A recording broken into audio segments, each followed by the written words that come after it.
Hello hello hello hello everyone, कैसे हैं मेरे प्यारे प्यारे वॉरियर्स, मेरे प्यारे प्यारे चैंपियंस। आई होप सभी में वही जोश, वही जुनून जैसे कि हमने डे 1 पे स्टार्ट किया था, वही लेकर सभी आ चुके हैं। जितने भी बच्चे यहाँ आ गए हैं, एक बार वही वो प्यार आप एक बार भेजते जाएंगे ना, जो आप दिल बना के भेजते हैं वो भेजते जाएंगे, तो आई विल कंसिडर की अटेंडेंस हो गई। ऑनलाइन में अटेंडेंस लेने का तरीका यही है ना। मैं आपको बोलूं रोल नंबर 1 2 3 तो वो तो मैनेज नहीं हो पाना भाई। तो तुम दिल भेज दो और मैं अंदाजा लगा लूंगा कि ये जो दिल आ रहे हैं उस हिसाब से कितने बच्चे ऑलरेडी आ चुके हैं।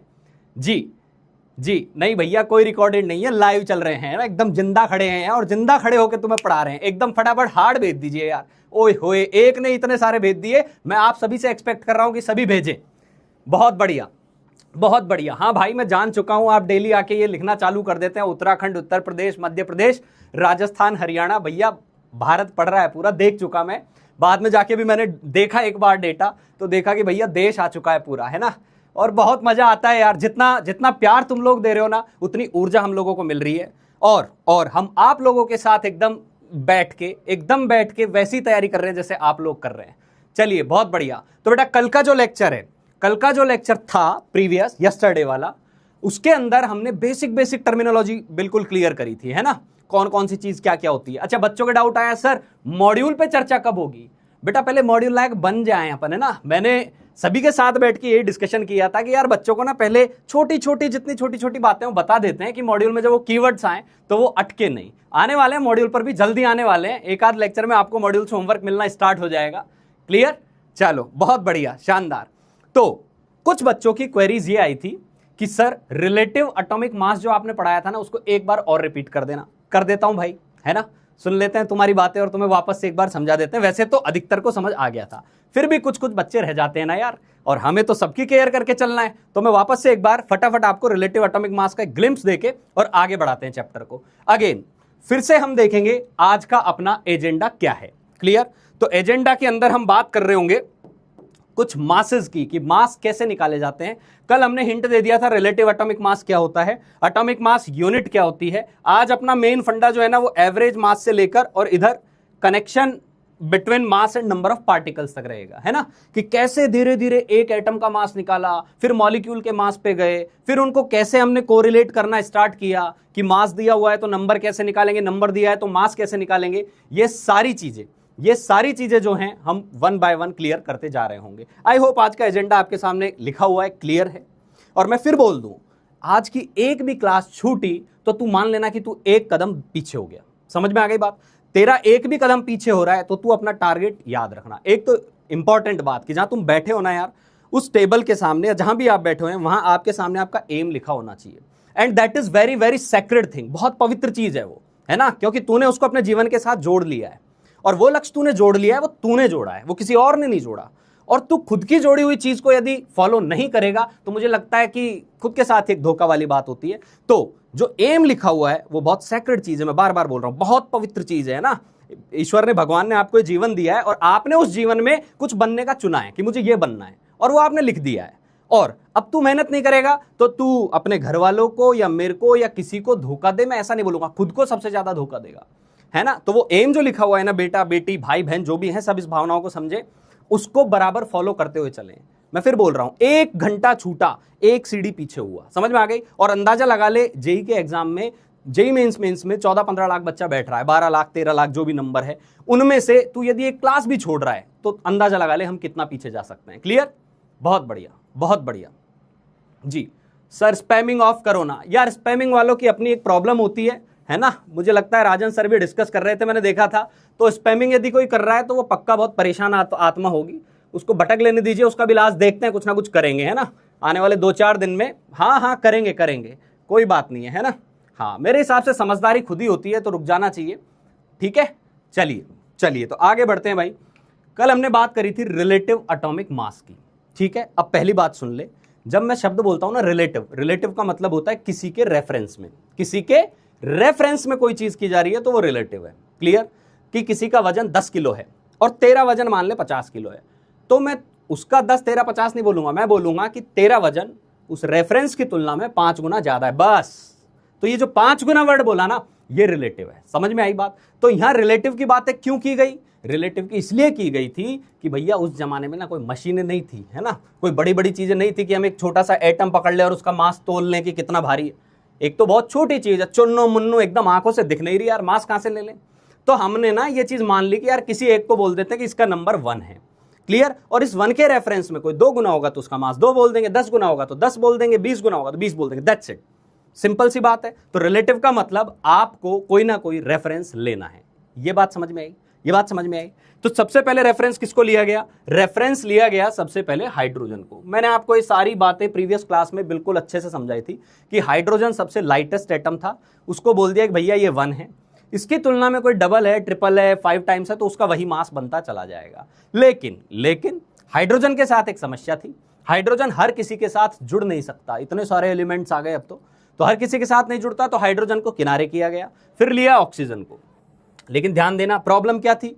हाइड्रोजन को तो आपने 1 बोल दिया था और हाइड्रोजन को 1 लेकर ऑक्सीजन को निकाल लिया था, ऑक्सीजन का 16 आ गया था। अब 16 के रेफरेंस में निकालेंगे तो बड़ी प्रॉब्लम हो जाएगी, तो हमने क्या कर दिया, उसको भी 1 बनाने की कोशिश की। तो हमने 1/16 इंटू मास ऑफ O16 लिया। समझ में आई बात?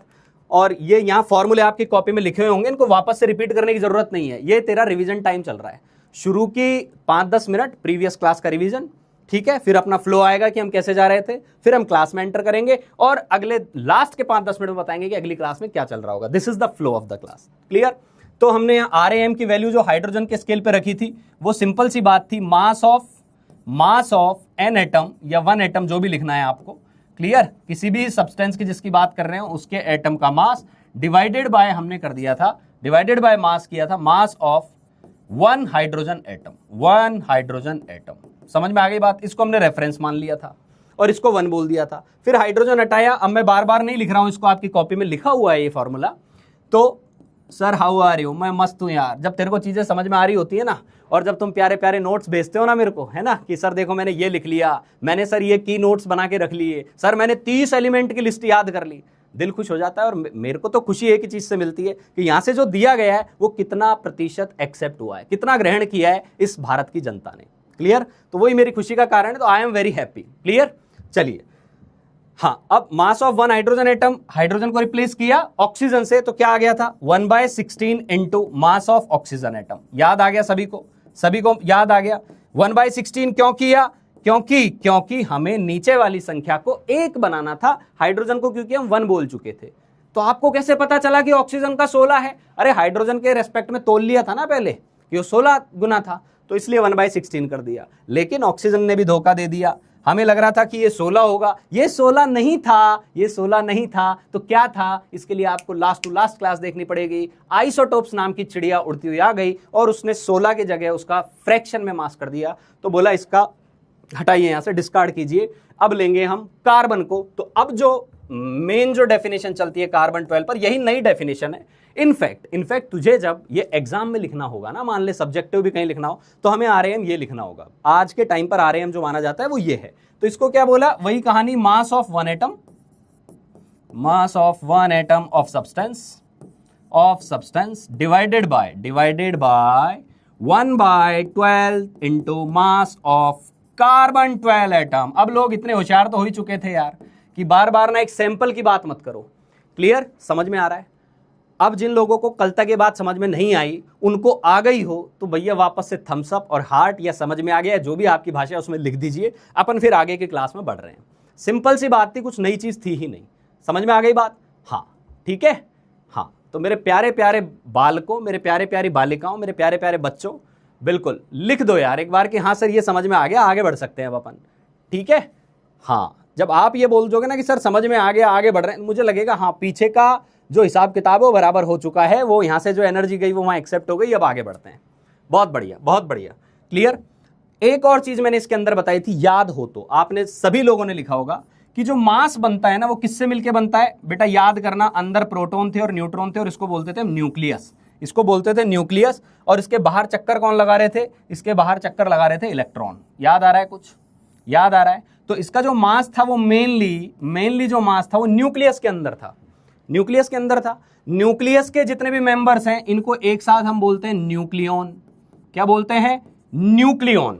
समझ में आई बात? अच्छा फिर से क्लियर कर दूं, एक न्यूक्लियन का मतलब एक प्रोटॉन प्लस एक न्यूट्रॉन नहीं होता। एक न्यूक्लियन का मतलब या तो एक प्रोटॉन या तो एक न्यूट्रॉन। पिछली क्लासेस में भी बोला, मैंने बोला let's say all Sharma's come out of it, तो भाई शर्माओं का जितने भी खानदान में लोग हैं ना सब बाहर आ रहे होंगे। लेकिन मैं बोलता हूं वन शर्मा तो obviously one member of nucleus family type वो चीज होगी।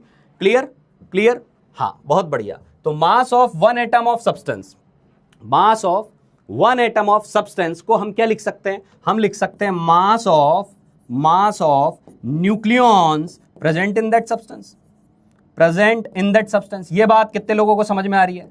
ये बात कितने लोगों को समझ में आ रही है? क्योंकि जो मास होता है, ये पिछली क्लास में बता चुका, प्रोटॉन न्यूट्रॉन के कारण होता है। इलेक्ट्रॉन की मार्केट में कोई इज्जत नहीं है। क्यों नहीं है? क्योंकि कोई मास उसका जो है वो नेग्लिजिबल है, इन दोनों की तुलना में तो कहीं नहीं अड़ता। समझ में आ गई बात? तो उसको बोलते हैं भैया नमस्कार, आप एटम के मास में कोई योगदान नहीं दे रहे हैं, हम प्रोटॉन न्यूट्रॉन को इज्जत देंगे। और उनको हमने एक तरीके से मैं लिख रहा हूं, जितने भी प्रोटॉन न्यूट्रॉन का मास है वो। क्लियर? नीचे क्या आएगा? 1/12 इंटू मेरे प्यारे प्यारे बालक समझाएंगे मुझे, मास ऑफ C12 एटम का क्या मतलब है? कितने न्यूक्लियॉन्स आएंगे? कितने न्यूक्लियॉन्स आएंगे? तो ये जो न्यूक्लियॉन्स आएंगे वो आएंगे मास ऑफ 12 न्यूक्लियॉन्स, क्योंकि कार्बन के अंदर 6 प्रोटॉन और 6 न्यूट्रॉन होते हैं। ये बात समझ में आई? मैं शॉर्ट में लिख भी दे रहा हूं, 6 प्रोटॉन 6 न्यूट्रॉन। वाओ, 12 न्यूक्लियॉन्स के मास को 12 से डिवाइड कर दिया तो नीचे क्या बचा? Mass of 1 nucleon. नीचे क्या बचा? Mass of 1 nucleon. तो ऊपर बचा mass of total nucleons, mass of total nucleons उस एटम के अंदर कितने थे? Divided by mass of 1 nucleon. ये चीज बड़े काम की है, मास ऑफ 1 न्यूक्लियॉन। और यार सभी यहां जो बैठे हुए हैं सभी मैथ्स वाले तो धुरंधर हैं। 9 10th की मैथ्स तो तू बहुत बेसिक से करके आया, अच्छे से करके आया है, तो ये तो पता ही होगा कि टोटल न्यूक्लियॉन्स के मास को एक न्यूक्लियॉन के मास से डिवाइड कर दिया तो बचेगा क्या? न्यूक्लियॉन्स की संख्या, न्यूक्लियॉन्स की संख्या। समझ में आ गई बात? ऐसे सोच कि मेरे पास 50 एप्पल है, 50 एप्पल का मास 500 ग्राम है। सिंपल ले लेते हैं ना, 50 एप्पल का मास कितना है? 500 ग्राम है। तो ऊपर मैंने लिख दिया एक तरीके से 500 ग्राम। क्लियर? और नीचे मैंने लिख दिया एक एप्पल का मास। समझ में आ गई बात? एक एप्पल का मास तो क्या आ जाएगा? एप्पल्स की संख्या आ जाएगी ना यार। तो ऐसे ही यहां हमारे पास आ गया number of nucleon. Clear? Number of nucleon. अब से अच्छा, जिसको समझ आया भगवान उसका भी भला करे, जिसको नहीं आया उसका इस लाइन पे भला हो जाएगा कि तू ये याद रख ले कि सर रिलेटिव एटॉमिक मास कुछ भी नहीं है, ये नंबर ऑफ न्यूक्लियॉन्स है। इसको एकदम स्टार पॉइंट कर ले कॉपी के अंदर कि RM मतलब नंबर ऑफ न्यूक्लियॉन्स। खत्म। अब अगली लाइन तुम लोगों के लिए छोड़ के जा रहा हूं, ट्रू और फॉल्स आपको स्टेटमेंट बताने, मैं इंतजार कर रहा हूं इस चीज का। ट्रू और फॉल्स मेरे को जानना है। Relative atomic mass can B fractional number. True और false? relative atomic mass can be fractional number. True or false? Relative atomic mass can be fractional number. True or false? बहुत बढ़िया भर दीजिए चैट को, जो मैं ट्रू और false का आपको जवाब देना है। Relative atomic mass can B fractional number, true और फॉल्स? बहुत बढ़िया यार, शानदार, जबरदस्त। अब जुड़ गए तेरे मेरे तार, है ना? तेरे मेरे तार जुड़ चुके हैं। जो फॉल्स लिख रहे हैं ना यार, बहुत ही बढ़िया, शानदार। क्योंकि सर प्रोटॉन और न्यूट्रॉन की संख्या कभी फ्रैक्शन में हो ही नहीं सकती। प्रोटॉन न्यूट्रॉन तो जो होंगे वो हमेशा क्या रहने वाले हैं? इंटीजर रहेंगे। लव यू बड़ी, बहुत बढ़िया, शानदार, क्लियर। ठीक है, तो ये RAM की बातें थी और ये जो इंपॉर्टेंट पॉइंट थे ना RAM के, वो यहां लिख दिए गए थे सारे। अब तुझे यहां क्या लिख लेना है? एक पॉइंट और रिलेटिव एटॉमिक मास के बारे में यहां लिख ले। इसके नीचे लिख लेगा, मैं डिक्टेट कर रहा हूं यहां क्या लिखना है, क्या पॉइंट लिखना है। पॉइंट लिखना है, बहुत बढ़िया पॉइंट लिखना है। रिलेटिव एटॉमिक मास रिप्रेजेंट्स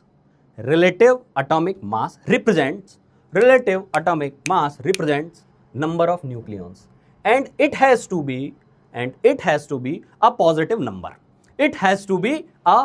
number. बस सिंपल सी प्यारी सी लाइन। कब तेरे सामने स्टेटमेंट बेस्ड क्वेश्चन बन के आ जाएगी ना, पता भी नहीं चलेगा और फिर तुझे लगेगा कुछ तो फॉर्मूला था, कुछ तो ऐसी चीज थी। अरे सिंपल सी कहानी है यार, मास जो है वो प्रोटॉन न्यूट्रॉन से डिसाइड होता है, दैट्स इट। तो तुझे इतनी सी बात पता होनी चाहिए, रिलेटिव एटॉमिक मास मतलब प्रोटॉन और न्यूट्रॉन की संख्या का सम, दैट्स इट। क्लियर? चलिए बहुत बढ़िया, चल आगे बढ़ते हैं।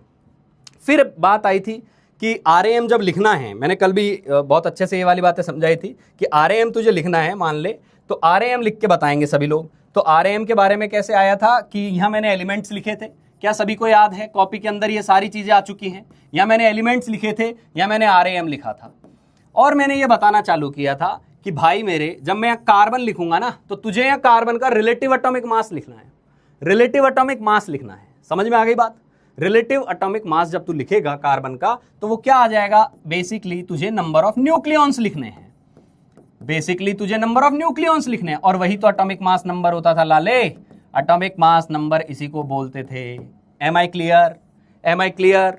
ठीक है, तो कार्बन के लिए क्या लिखेगा? 6 प्रोटॉन है, 6 न्यूट्रॉन है, तो 12 आ गई संख्या, खत्म हो गया। लेकिन उसकी कोई यूनिट नहीं होती, ये बात भी कल बताया था। यूनिट क्यों नहीं होती?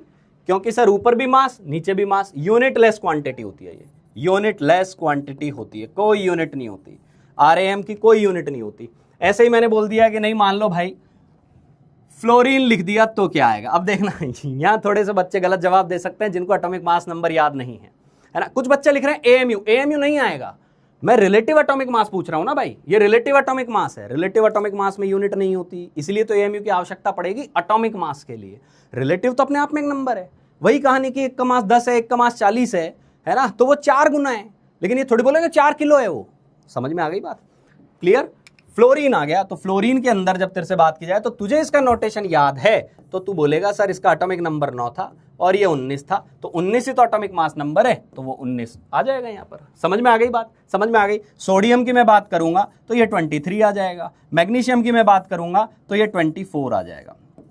But there is no unit, without unit, कोई यूनिट नहीं है इनकी। और यही एक दुख का कारण बन रही थी कि कितना बुरा लग रहा होगा बेचारे कार्बन को, उसको बोल दिया इसका वेट 12 है। अब 12 क्या है, उसकी इज्जत तो करो। 12 ग्राम है, माइक्रोग्राम है, नैनोग्राम है, किलोग्राम है, कुछ तो होगा। आवश्यकता किसकी पड़ी? आवश्यकता पड़ी है यूनिट की। क्लियर? उसके लिए हम गए नेक्स्ट स्लाइड पर, जिसको आप बोलते हैं एटॉमिक मास यूनिट। समझ में आ गई बात? उसको बोलते हैं हम एटॉमिक मास यूनिट। टेबल बनाएगा, लिख ले इसको, और मुझे बहुत अच्छा लगेगा कि तू, तेरे को जो जो एलिमेंट्स आते हैं उनका सबका लिख देना, अपनी कॉपी में इतनी जगह रख ले कि इसको खाली रख देना, और मुझे अच्छा लगेगा कि तू उसमें जो जो एलिमेंट्स तेरे को आते हैं उनका RAM लिखता जा, फोटो भेजना मेरे को, बड़ा अच्छा लगेगा, है ना। क्लियर हो गई चीज? 30 तक का तो तेरे को पता हो तो बहुत अच्छा है, मैं बोलूंगा 20 तक भी पता हो ना तो भी जी लेंगे यार, है ना। 20 तक भी पता हो तो भी जी लेंगे, 30 तक वाली बात अभी तो बहुत लेक्चर्स पढ़ने हैं, धीरे धीरे कर लेंगे। क्लियर? चल, ये RAM की बात हो गई। तो एटॉमिक मास यूनिट क्या होती है? आते हैं भाई यूनिट पर। यूनिट की आवश्यकता क्यों पड़ी? क्योंकि रिलेटिव जो पैमाना है ना, रिलेटिव जो पैमाना है उसकी कोई यूनिट नहीं है, वो तो बस इतना ही बता रहा है कि ये इससे कितना भारी है। तो कितना भारी है भैया, उसकी कुछ यूनिट तो बताओ। तो यूनिट अब ध्यान से सुनना कि 1 AMU क्या होता है। 1 AMU होता है 1/12 of the mass of 1 atom of carbon 12 isotope. मैंने कल भी बताया था यही क्यों लिया गया, यही क्यों लिया गया। तो ध्यान से सुन, एटॉमिक मास जब हम लिखते हैं ना, एटॉमिक मास, तो एटॉमिक मास में तू क्या लिखेगा? एटॉमिक मास को तू लिख रहा होगा कि पहले सर RAM लिख दो, पहले लिख दो RAM क्या है, और उसके बाद उसकी यूनिट जोड़ दो एटॉमिक मास यूनिट। पहले सुन ले बात, एक एक चीज समझ में आ जाएगी। पहले हमने बात करी रिलेटिव एटॉमिक मास की, उसकी कोई यूनिट नहीं होती। फिर हम बोल रहे नहीं, एटॉमिक मास लिखेंगे तो यूनिट तो आएगी, हाँ आएगी। तो मास कैसे लिखेंगे? जैसे कार्बन का लिखना है तो लिखेंगे 12 AMU। तो 12 क्या है? RAM है। AMU क्या है? यूनिट है। पॉइंट ये है कि AMU यही क्यों कहलाई। तो RAM क्या था? RAM था आपका मास ऑफ 1 एटम, यही था ना भाई, मास ऑफ 1 एटम। और नीचे क्या आता था? 1/12 into mass of C12 atom.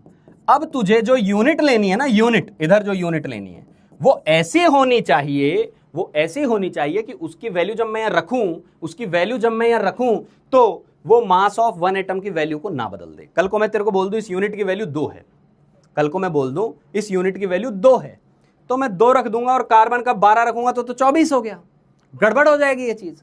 समझ में आ रही है चीज? तो हमें ये यूनिट ऐसी लेनी है कि न्यूमरेटर अफेक्ट नहीं हो पर डिनोमिनेटर कैंसिल आउट हो जाए। न्यूमरेटर अफेक्ट नहीं हो पर डिनोमिनेटर कैंसिल आउट हो जाए। कैंसिल कब होगा? जब इस यूनिट की वैल्यू ये 1/12 वाला पार्ट रहेगा। ये पॉइंट समझ में आया या नहीं आया? ये वाला पॉइंट समझ में आया या नहीं आया? तो 1 AMU क्या हो गया भाई? 1 AMU क्या हो गया? अब जो बोल रहा हूं एक एक बात ढंग से सुन ले, एक एक बात ढंग से सुन ले। समझ में आ रही है? सर क्लास रिवाइंड नहीं हो रही है, हो जाएगी। अब देख चीज़ें जैसे तेरे को भी धीरे धीरे दिक्कतें आ रही है, हमें भी थोड़ी थोड़ी आ रही होंगी, इन चीज़ों को तुरंत रिजॉल्व करेंगे, हो जाएगी। अभी जो जहाँ से स्टार्ट हो गया वहीं से कर ले, क्योंकि ये वाली जो चीज़ है वो कल भी हो गई थी, कल भी अपन ने इसको डिस्कस कर लिया था। क्लियर? हाँ, बहुत बढ़िया बहुत बढ़िया। चलो, तो 1 AMU क्या होता है? 1 AMU हो गया 1/12 into mass of C12 atom. बहुत सही। अब तू खुद बताएगा, तू फटाफट इसकी वैल्यू निकाल। इसकी वैल्यू क्या आएगी? मास C12 एटम क्या लिया था? क्या लिया था?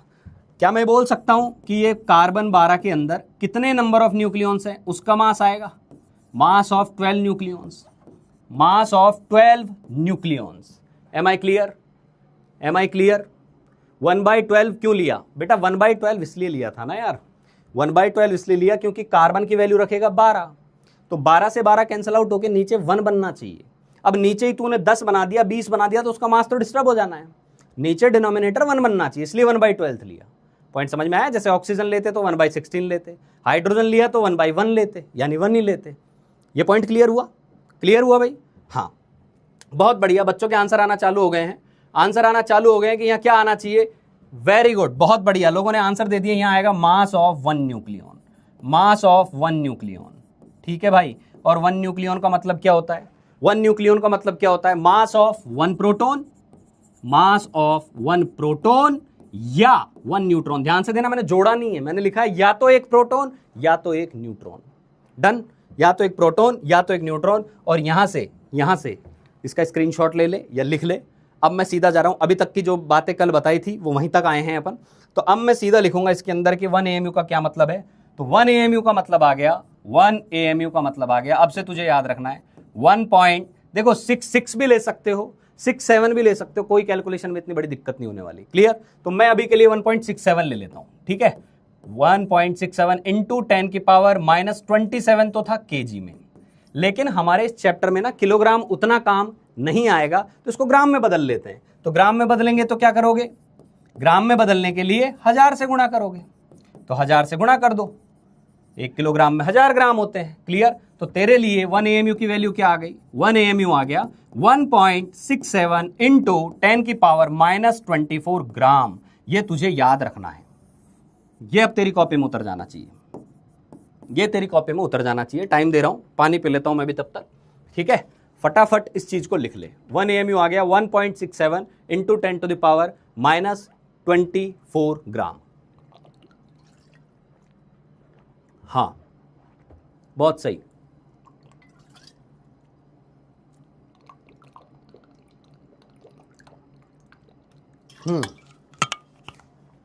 ठीक है भाई, बच्चों के आंसर आ रहे हैं फॉल्स फॉल्स।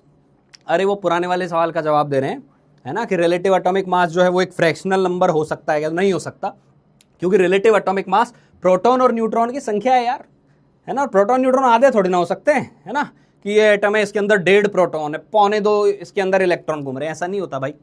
ठीक है, नंबर इंटीजर में आते हैं। क्लियर? तो ये कहानी आ गई 1 AMU की। मेरे हिसाब से तुझे ये याद रखना पड़ेगा कि 1 AMU जो है वो ये होता है, और इसकी चर्चा मैं पहले भी पढ़ा के आ चुका हूं। जिसको प्रोटॉन का मास पता है उसको 1 AMU पता है, जिसको न्यूट्रॉन का मास पता है उसको 1 AMU पता है। समझ में आ गई बात? तो अब जो नेक्स्ट टर्म आती है, अब जो नेक्स्ट टर्म आती है वो आती है आपके सामने एटॉमिक मास, वो आती है एटॉमिक मास। तो एटॉमिक मास क्या होता है? एटॉमिक मास हो गया एक एटम का मास। एटॉमिक मास क्या हो गया?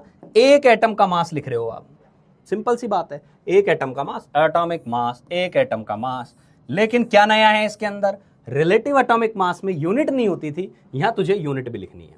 क्लियर? और यार लिखनी भी पड़ती है ना, लिखनी भी पड़ती है, क्योंकि यूनिट ही नहीं लिखेगा तो सामने वाले को क्या पता चलेगा कि तेरे सैंपल का जो मास है वो क्या है।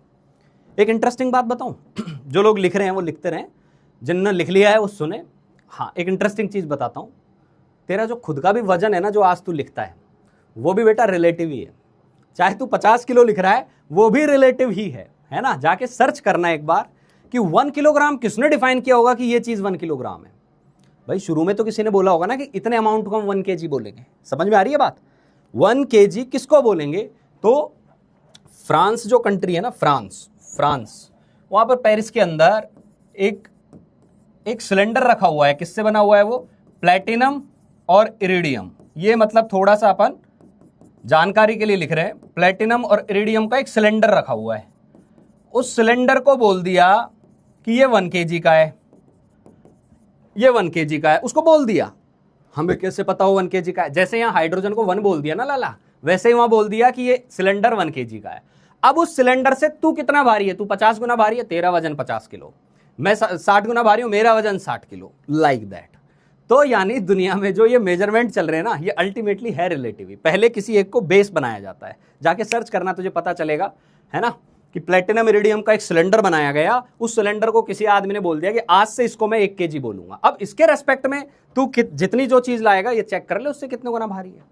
सिंपल सी कहानी है। और भाई उसकी बड़ी इज्जत है। वो पेरिस जो मैंने लिखा है ना, उसके एक वॉल्ट में छिपा के रखा हुआ है, उसको साल में एक बार बाहर निकाला जाता है। और बाहर जब निकालते हैं ना, उसको 2 लोग जाते हैं।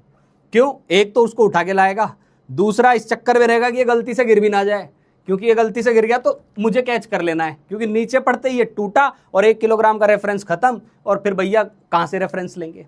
तो बड़ी इज्जत है उस चीज की। कुल मिलाकर रिलेटिव एटॉमिक मास ही है जो किसी के रेफरेंस में लिया है। सिमिलरली हम लोगों के जो मास है वो भी एक रेफरेंस वाले मास है, हम भी रिलेटिव में ही जी रहे हैं। समझ में आ गई बात?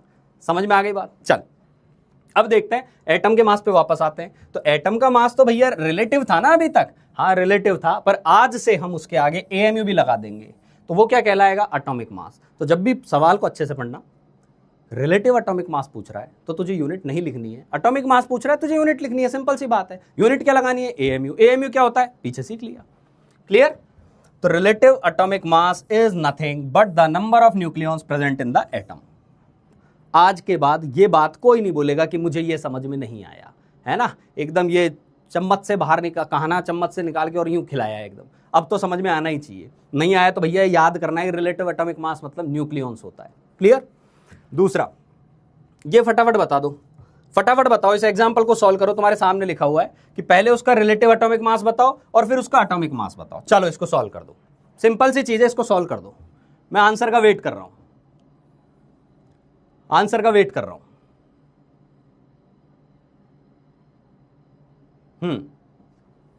आंसर का वेट कर रहा हूं भाई। हाँ जी, ऑक्सीजन का एटॉमिक, हाँ ये बता दो एक बार, फटाफट बता दो, रिलेटिव एटॉमिक मास क्या आ रहा है एंड एटॉमिक मास क्या आ रहा है?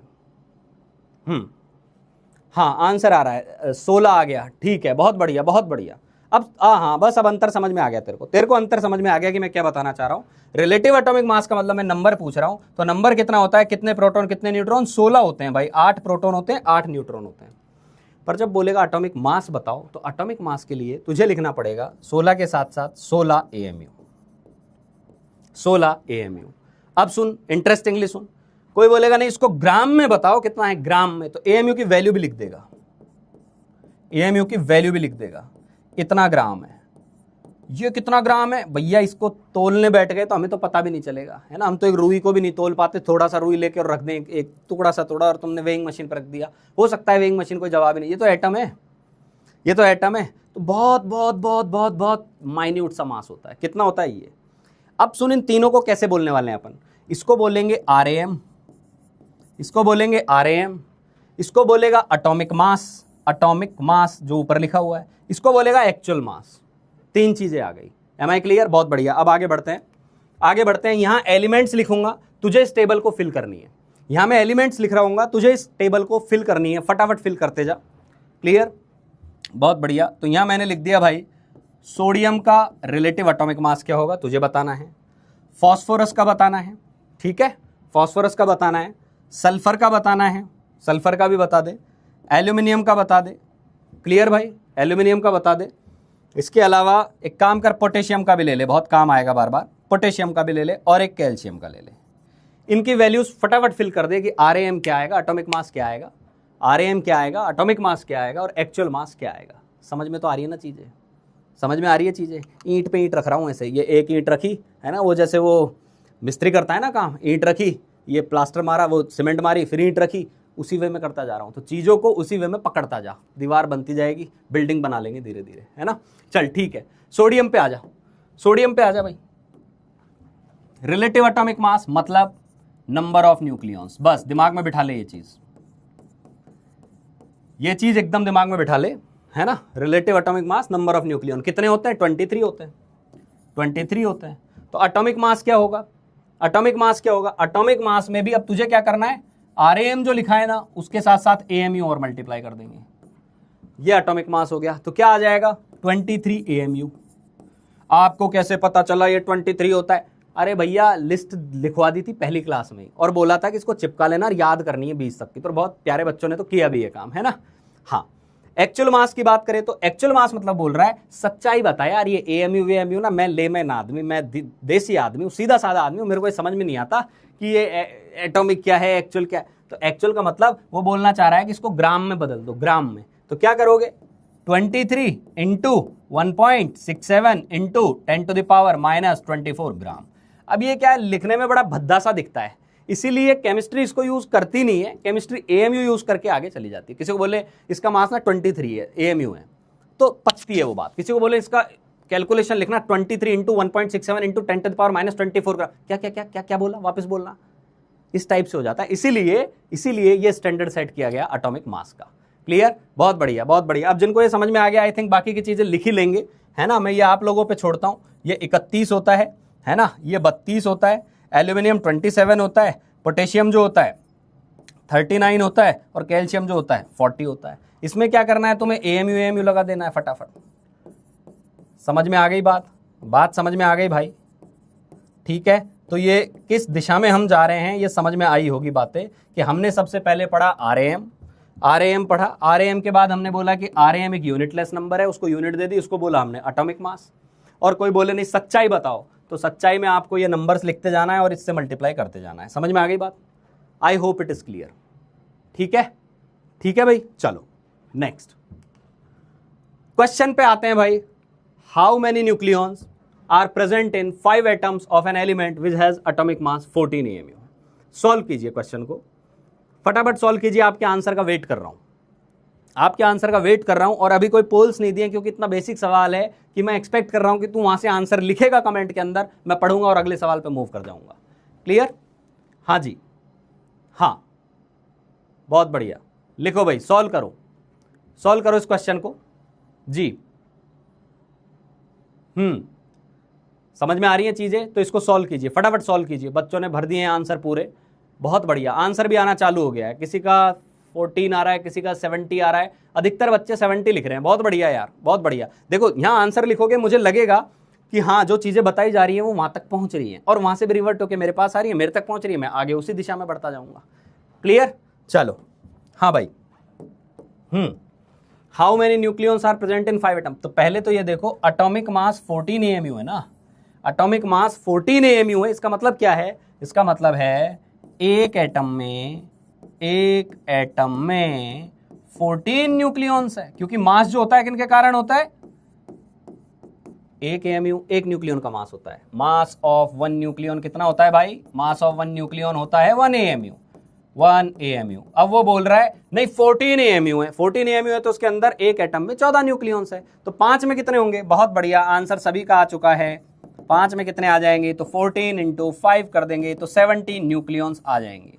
समझ में आ गई बात, चलिए आगे बढ़ते हैं। नेक्स्ट क्वेश्चन, इसका जवाब दे दिया ना, तो यूं मान ले कि आज के लेक्चर में जो तू पढ़ने आया है, आज का भी और कल का भी, है ना, उसका पूरा सार इस सवाल के अंदर निचोड़ के रख दिया है अपन ने।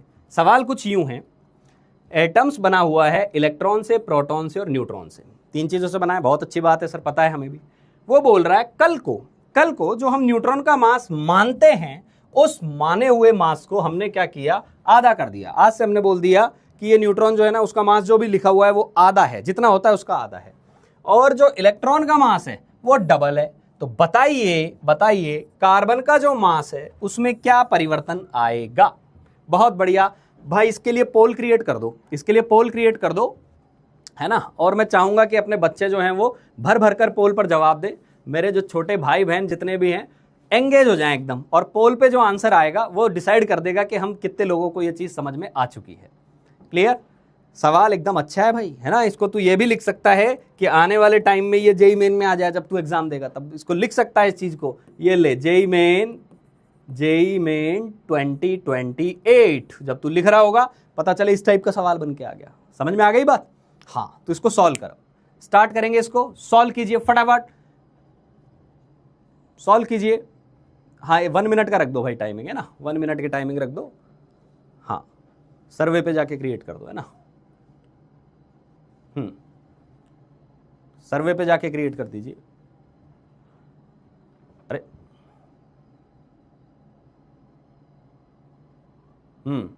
पोल क्रिएट हुआ क्या, हो गया? हाँ जी, हाँ भाई जवाब देते जाओ, जवाब देते जाओ। कुछ लोगों का ए, किसी का सी, किसी का डी। हाँ अरे यार डी वाले हैं लोग, बहुत बहुत बैठे हुए हैं, बहुत बढ़िया यार।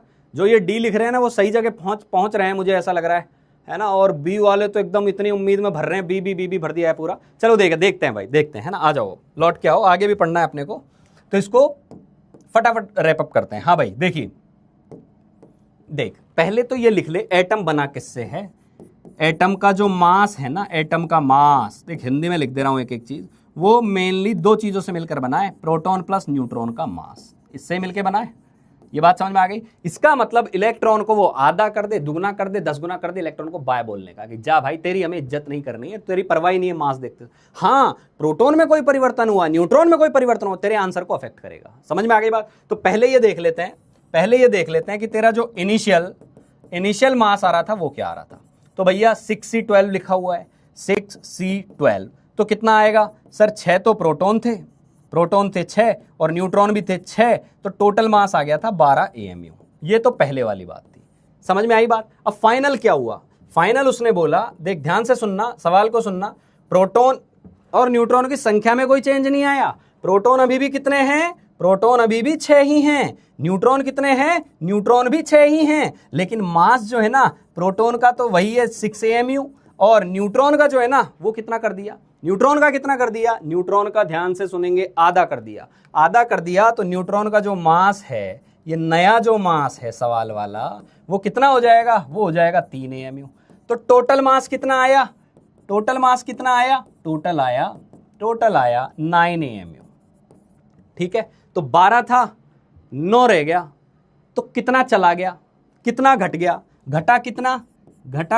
घटा 12 माइनस 9, 3 AMU। और यार अभी ताजा आप लोगों को राजन सर जो है परसेंटेज बता के गए थे, फ्रैक्शन बता के गए थे, बेसिक मैथ्स की बातें हुई थी, तो आप सभी बता सकते हैं कि 12 का 3 यदि जो है 3 को हम देखें तो 12 का कितना परसेंट है। तो परसेंटेज यदि तू निकालेगा ना, परसेंटेज रिडक्शन कितना आया, परसेंटेज रिडक्शन कितना आया, थोड़ी जगह लेके कहीं और लिख देते हैं इसको, परसेंटेज रिडक्शन कितना आया, यहां लिख दे रहा हूं भाई, है ना, परसेंटेज रिडक्शन कितना आया। क्लियर? तो परसेंटेज पहले कितना था? 12, अभी कितना हो गया? 9। पहले था कितना? 12, तो कितना परसेंट का चेंज आया? 25% का चेंज आ गया। ये 3 आएगा, 12 आएगा, 4 आ जाएगा नीचे, 100 में भाग दे देना 4 का, 25% का रिडक्शन, आंसर डी आ गया। और बहुत सारे बच्चों ने दे दिया था। इसका मतलब तेरे को मास वाली चीजें बिल्कुल क्लियर हो गई है। मास मतलब न्यूक्लियन मतलब प्रोटॉन न्यूट्रॉन गिनने हैं और उनको AMU में लिख देना है। चल क्लियर? एकदम स्क्रीनशॉट ले ले, लिख लिया है तो बहुत अच्छा है, नहीं लिखा है तो स्क्रीनशॉट ले ले, जैसे ही क्लास खत्म होगी इसको तुरंत लिख लेना। वैसे कर लिया होगा, मुझे उम्मीद है आप लोगों पर। ठीक है, चलो अब आते हैं एवरेज एटॉमिक मास। ये क्या रायता आ गया अब नया, ये क्या चीज आ गई अभी, है ना।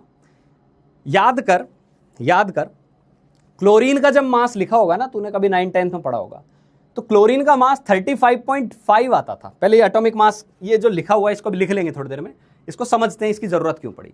क्लोरीन का जो तूने मास पढ़ा होगा वो पढ़ा है 35.5, जबकि सर आपने जो एटॉमिक मास नंबर लिखवाया ना वो तो था 35। हाँ, क्योंकि एटॉमिक मास नंबर तो न्यूक्लियॉन्स की संख्या है और न्यूक्लियॉन्स की संख्या हमेशा इंटीजर होगी, तो क्लोरीन का एटॉमिक मास नंबर 35 होगा, मास नंबर। लेकिन उसका एटॉमिक मास कोई पूछ ले तो सच में 35.5 होता है। ये क्या रहता है? अब सुन मेरी बात अच्छे से सुन। एक चीज पढ़ा के गया था अभी पिछले लेक्चर के अंदर, आइसोटोप। ठीक है, आइसोटोप क्या करता है, एक गड़बड़ कर देता है। जैसे मान ले मैं क्लोरीन की बात करूं, अब तूने क्या किया, एक डब्बा भर के एकदम क्लोरीन लेके आया। अब क्लोरीन का जब तूने सैंपल लिया तो ये रियलाइज किया गया कि यार इसमें Cl35 भी घूम रहे हैं, Cl37 भी घूम रहे हैं, कुछ क्लोरीन के एटम 35 वाले हैं, कुछ क्लोरीन के एटम 37 वाले हैं। ऐसे पूरे सैंपल में आइसोटोप्स का कलेक्शन होता है। भाई अब तुमने खुदाई करी और वहां से मटेरियल निकाला, समझ में आई बात? वहां से मटेरियल निकाला। अब मटेरियल निकाला तो नेचर ने तो बाय डिफॉल्ट आइसोटोप्स बना रखे हैं, तो तू जो सैंपल लाएगा उसमें हर तरीके की चीज देखने को मिल रही है। क्लियर? अब हम यहां देख रहे होते हैं कि किसका कितना परसेंटेज था। इस सैंपल के अंदर, इस सैंपल में यह बताया गया कि Cl35 जो है, Cl35 वो 75% मौजूद है। यानी हमने 100 मॉलिक्यूल निकाले, ध्यान से सुनना इस बात का क्या मतलब है, 100 एटम निकाले तो 100 एटम में से 75 एटम तो Cl35 के ही थे। क्लियर? क्या सभी लोग यहां पर समझ में आ रही है चीजें जो मैं बोल रहा हूं? और Cl37 के जो एटम थे ना बेटा, Cl37 के वो थे मेरे भाई 25%। चमका? चमका? ये किसने बोला सर, ये आप कहां से लाए? नहीं भैया, ये ईश्वर की देन है ना, ऊपर वाले ने बनाया हुआ है कि किसी का भी सैंपल लोगे तो उसमें इतना परसेंट ये आइसोटोप होगा, इतना परसेंट ये होगा। हमें कैसे पता चलेगा? पता करना भी नहीं है, सवाल बताएगा। समझ में आ गई बात? सवाल बताएगा कि ये इतना परसेंट है, इतना परसेंट है। अब तू बोल दे कि क्लोरीन का मास 35 है, तो यार ये तो इसका अपमान हो जाएगा, डिसरेस्पेक्ट हो जाएगी, क्योंकि उसमें तो 37 भी बैठा हुआ है। तो क्या करें? तो क्या करें फिर उस केस में? समझ में आई बात? तो फिर उस केस में क्या किया जाता है? उस केस के अंदर वो बोलते हैं कि आप जब मास निकालो ना, ध्यान से सुनना इस चीज को, जब मास निकालो ना तो मास कैसे निकालोगे? एवरेज मास कैसे निकालोगे? जो जिसका जितना जितना परसेंट है उतना निकाल लो। क्लियर? जैसे मान ले ये बोलता है ये भी 50% ये भी 50% है, तो हम क्या करते? 35 और 37 को जोड़ देते और 2 से डिवाइड करते। यही तो एवरेज पढ़ते आए हैं अपन, यही तो एवरेज पढ़ते आए हैं। लेकिन वो तब होता जब दोनों 50-50% होते। पॉइंट समझ में आ रहा है या नहीं? पॉइंट समझ में आ रहा है या नहीं? क्लियर? ठीक है, मैं यही वेट करूंगा, जो बात मैंने बोली है वो अभी तक फीड हुई है या नहीं, इस चीज का मुझे जवाब चाहिए कि एवरेज की आवश्यकता क्यों पड़ी, ये बात समझ में आई या नहीं आई? निकालेंगे कैसे वो भी सिखा रहा हूं मैं। आवश्यकता क्यों पड़ी ये समझ में आया या नहीं आया? एवरेज एटॉमिक मास की आवश्यकता क्यों पड़ी? क्लियर? हाँ जी, यदि यस है तो थम्स अप के साथ सभी लोग एंगेज होकर लिख देंगे कि हाँ सर समझ में आ गया कि एवरेज की आवश्यकता क्यों पड़ी। क्लियर? हाँ, बहुत बढ़िया, शानदार। तो अब आते हैं, तो अब निकालेंगे कैसे फिर? तो सिंपल सी बात है भाई, एवरेज एटॉमिक मास निकालेंगे तो तुझे क्या करना है? Cl35 है ना, तो 35 वाले का कितना परसेंट था? 35 वाले का कितना परसेंट था? 35 वाले का परसेंट था 75%। तो तूने क्या कर दिया? 35 गुणा 75, 35 गुणा 75। समझ में आ गई? ऐसे मान ले 100 मॉलिक्यूल है, 100 एटम है, तो 100 में से 75 एटम का वैल्यू कितना है? 35 है, तो 75 एटम्स का मास कितना हो गया? 35 इंटू 75 हो गया। क्लियर? अच्छा, बहुत बढ़िया। अब 37 वाले कितने? 37 वाले तेरे पास बचे 25, तो 25 से मल्टीप्लाई कर दे। ये तेरे पास टोटल मास आ गया। ये तेरे पास क्या आ गया? टोटल मास आ गया। और नीचे क्या करेगा? टोटल मॉलिक्यूल कितने थे, टोटल एटम कितने थे? 100 थे। 100 से तूने डिवाइड कर दिया। समझ में आई बात? अब यहां से इसको जब तू सॉल्व करेगा, सॉल्व करते रहना, है ना, मुझे वो चीज याद है इसलिए लिख दे रहा हूं सीधा कि ये जो सॉल्व करके आता है ना, ये आता है 35.5। वाओ, ये फ्रैक्शनल नंबर है। फ्रैक्शनल है तो पक्का एवरेज होगा, फ्रैक्शनल है तो पक्का एवरेज होगा, फ्रैक्शनल है तो पक्का। फ्रैक्शनल का मतलब तो समझते हो ना यार, फ्रैक्शनल का नंबर तो सभी को समझ में आता है ना। फ्रैक्शनल मतलब डेसिमल आ रहा है उसमें, कहीं ना कहीं पॉइंट के बाद भी चीजें हैं, तो पक्का एवरेज एटॉमिक मास है। समझ में आई चीज? तो ये क्या किया आपने? ये क्या किया आपने? मैंने कुछ नहीं किया। एवरेज का मतलब ही क्या होता है? Total mass, total mass divided by total atoms, total atoms. यही तो एवरेज का फंडा होता था कि उसका टोटल मास निकाल दो, टोटल एटम निकाल दो। हमने क्या किया? आपसे छोटे छोटे चुन्नो मुन्नो जो बच्चे जो अभी 10 से 11th में आए हैं उनके लिए एक फॉर्मूला बना दिया हमने। इसको क्या नाम दिया? इस परसेंटेज को, इसको हमने नाम दिया परसेंटेज अबंडेंस। अब ये टर्मिनोलॉजी है यार, याद रखनी है। परसेंटेज अबंडेंस, अबंडेंस मतलब धरती में कितना परसेंट पाया जाता है, हिंदी में बोलते हैं प्रचुरता, कितना प्रतिशत प्रचुर है। समझ में आई बात? तो इसका फॉर्मूला हमने निकाल दिया कि अब से तुझे क्या करना है? तुझे क्या करना है? एवरेज एटॉमिक मास निकालना है। तो तुझे क्या करना है? ध्यान से सुनना, तुझे लिखना है m1 into x1, m1 into x1। ये m1 क्या है? m1 क्या है? लिख लेना इस चीज को। m1 क्या है? पहले वाले एटम का मास, पहला मतलब 35 वाले का मास। x1 क्या है? परसेंटेज अबंडेंस है। समझ में आई बात? इसके लिए एक और स्लाइड ले लेता हूं मैं, एक और स्लाइड लेके अलग से फॉर्मूला लिख दे रहा हूं। ठीक है, तो बेसिकली कुछ नहीं है यार, मैं क्या लिख रहा हूँ? एक एटम का मास उसकी परसेंटेज अबंडेंस, दूसरे एटम का मास उसकी परसेंटेज अबंडेंस, डिवाइडेड बाय क्या कर देंगे? Divided by 100। खत्म, ये एवरेज निकल जाएगा। तो यहां आपके पास एवरेज एटॉमिक मास का जो है फॉर्मूला बन के आ जाता है, ये फॉर्मूला बन गया एवरेज एटॉमिक मास जो आ गया हमारे पास वो हो गया m1x1 plus m2x2 divided by 100। तो यह x1 x2 क्या है, m1 n2 क्या है, m1 है atomic mass of first atom, मतलब एक जितने भी जिस भी उसका एटॉमिक मास नंबर आ रहा है। तो x1 क्या है, percentage abundance of that atom, percentage abundance of one atom. समझ में आई बात। सिमिलरली m2 और x2 तू लिख लेगा। क्लियर। और इंटरेस्टिंग बात, कई बार वो एक की परसेंटेज दे देगा दूसरे, तो सर वो तो हमें पता है कि x1 प्लस x2 जो है वो 100 होता है, ये तो पता होना चाहिए। तो कई बार ये फॉर्मूला ऐसे भी लिखा जाता है कि average atomic mass can be written as m1 into x1 plus m2 into 100 minus x1। ये क्या कर दिया सर, ये 100 माइनस x1 क्या कर दिया आपने। समझ में आई बात। ये 100 माइनस x1 क्यों किया, क्योंकि x1 और x2 का तो वैल्यू मिलकर 100 ही आता है ना। ये x1 है बेटा, x1 डिवाइडेड बाय क्या कर देगा, डिवाइडेड बाय कर देगा 100। ये तेरा फॉर्मूला बन गया। I hope it is clear. चलो बहुत बढ़िया, बहुत बढ़िया। खुद के लिए तालियां बजा देने यदि ये बातें समझ में आ गई हो तो, है ना। और आगे बढ़ जाते हैं फिर। ये एवरेज एटॉमिक मास था। कॉपी में क्या लिखना है सर, आपने तो बहुत सारा लिख दिया, आपकी तो स्पीड भी थोड़ी सी ज़्यादा रहती है। बेटा मैं यदि बहुत स्लो स्पीड कर लूँगा ना, तेरी भी बहुत स्लो हो जाएगी। मुझे पता है कि तेरी थोड़ी सी स्पीड कम है, पर मेरी ये जिम्मेदारी बनती है कि उस स्पीड को बढ़ाया जाए। धीरे धीरे धीरे स्ट्रगल तो आएगा ना, है ना। फाइट करेगा तभी तो धीरे धीरे आगे बढ़ेगा। तो भाई संघर्ष तो करना पड़ेगा। अभी स्पीड भी आएगी, नॉलेज भी एक साथ आएगी, फिजिक्स की भी आएगी, केमिस्ट्री की भी आएगी, बायोलॉजी की भी आएगी, जो नीट वाले पढ़ रहे होंगे और जेई वालों के लिए पीसीएम सबकी आएगी। जो जितना पचा सकेगा वही आगे जाएगा। समझ में आ गई।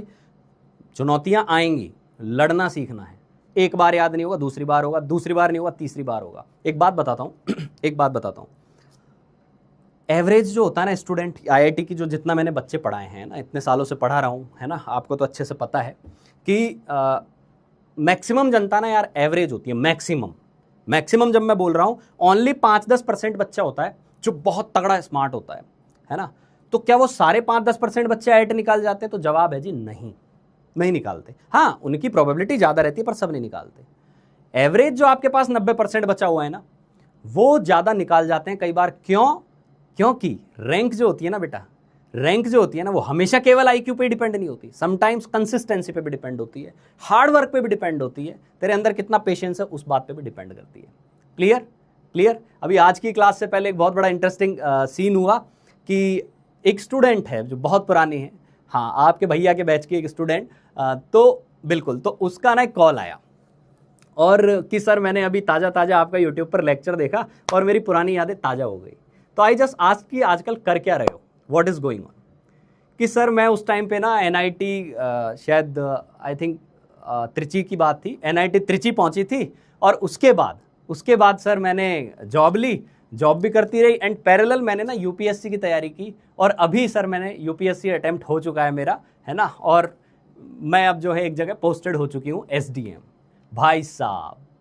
भाई साहब क्या जो मेरा मज़ा आया, मतलब चीज़ों का, कि एक एसडीएम साहब बैठे हुए हैं, उनका फ़ोन आया कि सर मैं आपसे पढ़ी थी और ये मेरी जर्नी रही और इस तरीके से आज मैं वहाँ बैठी हुई हूँ, है ना। तो रास्ते कहाँ जाके मिलेंगे कुछ नहीं पता। ये वही स्टूडेंट है जो उस टाइम पे बहुत रोई थी कि सर मेरे को चीज़ें समझ में नहीं आ रही, मेरा आईआईटी में होगा कि नहीं होगा। मैं तब भी एक ही बात बोलता था कि बेटा जो तू आज मेहनत कर रही है ना, ये जीवन में काम जरूर आएगी और तू एक दिन बोलेगी कि हाँ सर जो मैंने पढ़ा था वो काम आया। और वो सच में काम आ गया यार, है ना। मैं अभी भी मतलब I can feel goose bumps कि जब बच्चे इस तरीके से निखार लेके और बाहर आते हैं ना, उसका मजा अलग है यार। तो आप में से जो बैठे हुए हैं, है ना, जितने भी लोग बैठे हुए हैं, पता नहीं कौन आईएएस है, कौन आईपीएस है, कौन बड़े बड़े इंजीनियर बन रहे होंगे, है ना, कितने सुंदर पिचई निकल रहे होंगे यहाँ से। क्लियर। लेकिन सुंदर पिचई दिखने में तो दिख रहा है, भैया उसके पीछे बैकग्राउंड पे कितनी मेहनत कर रहा है वो तो बेचारा पिचई साहब ही जानते होंगे। समझ में आ गई। तो मेहनत कर, चीजें एक बार में समझ में नहीं आई दोबारा लिख, दोबारा नहीं आई तिबारा लिख, और हम खड़े हैं ना यार, जितना पूछेगा बताएंगे। क्लियर। चलो आगे बढ़ते हैं भाई। तो इस तरीके से आपकी आई एवरेज एटॉमिक मास। अब आपको लिखना क्या है, पहली बात तो कि एवरेज एटॉमिक मास की डेफिनेशन क्या है। तो एवरेज एटॉमिक मास क्या होता है, बिल्कुल क्लियर हो जाना चाहिए। एवरेज वेट होता है एटॉमिक मास का किनका, जो नेचुरली अलग अलग आइसोटोप हमें मिल रहे होते हैं एलिमेंट के, उन सबका हम एवरेज निकालते हैं। ठीक है, तो डिफरेंट परसेंटेज होती है, रिलेटिव प्रोपोर्शन अलग होता है, सवाल में दिया हुआ होता है। ठीक, नेचर में मिलता है और एक्सपेरिमेंटली उस चीज को मेजर कर लिया जाता है। समझ में आ गई बात? ये सवाल आपको लिख के देगा, ये सवाल आपको लिख के देगा। क्लियर भाई? तो ये तेरे को नोट्स में लिखने हैं। उसके बाद ये तेरा फॉर्मूला आ गया था जो तूने लिख लिया, ये अपने पास फाइनल फॉर्मूला आ गया। अब बहुत सारी प्यारी प्यारी बातें हो गई, अब चलते हैं वापस से क्लास पर। ठीक है, आ जा भाई, आ जाओ वापस। सर मैं भी IIT में जाऊंगा, अरे जाओगे ही भाई, उसी के लिए यहाँ भी तैयारी हो रही है, उसी के पीछे तू भी स्क्रीन पे, मतलब जो मैं बोल रहा हूँ उसको तू उसी लहजे में पढ़ता जा रहा है, मेहनत कर रहा है, मेरे को अपने नोट्स की फोटो भेजता है, DPP सॉल्व कर लिए बताता है। मेरे लिए इनफ है इस चीज़ को जानना है कि हाँ चीज़ें कर रहे हैं बच्चे। हो सकता है कि तेरे से 10 में से 2 सवाल होंगे आज, लेकिन एक दिन तू बोलेगा सर 10 में से 10 कर दिए, है ना? और वही तो होती है असली चीज़। क्लियर? चलो ठीक है। Question, estimate average atomic mass of naturally occurring lead. Lead मतलब पीबी होता है, पीबी सिंबल लेड का पीबी होता है। लेड को ना प्लम्बम बोलते हैं, अब आपने ये चीजें पढ़ी हो तो प्लम्बम, इसलिए पीबी बोलते हैं, उसका लैटिन नेम प्लम्बम है। तो पीबी के 3 आइसोटोप है, सवाल बोल रहा है 206 भी है, 207 भी है, 208 भी है, और ये ना उनका परसेंटेज रेशियो दिया हुआ है। एक तरीके से यूं मान ले, एक बार रेशियो देख के समझ में आ रहा होगा, ये 18% है, ये 18% है, ये तेरा 2% है, और ये तेरा 80% है। अलग अलग परसेंटेज दिया है। एवरेज एटॉमिक मास क्या होगा? I am waiting for the answer on the screen, I am looking for your comments continuously, है ना? Anyone who gives the answer in the chat I will feel content. Clear? तो हाँ बिल्कुल, तो इसको solve कीजिए और आंसर बताइए, सॉल्व कीजिए, आंसर बताइए, आंसर बताइए फटाफट।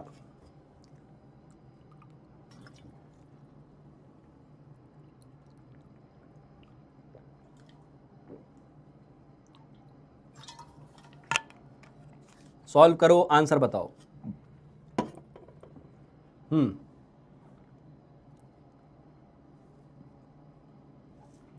100 क्यों लिए? अरे वो जो रेशियो दिया है ना बेटा, रेशियो 100% का ही होता है। परसेंटेज जब देखना होता है सैंपल परसेंटेज का, है ना, तो उसमें बेस क्या मान के चलते हैं? 100 मान के चलते हैं, सिंपल सी बात है। क्लियर? ठीक है।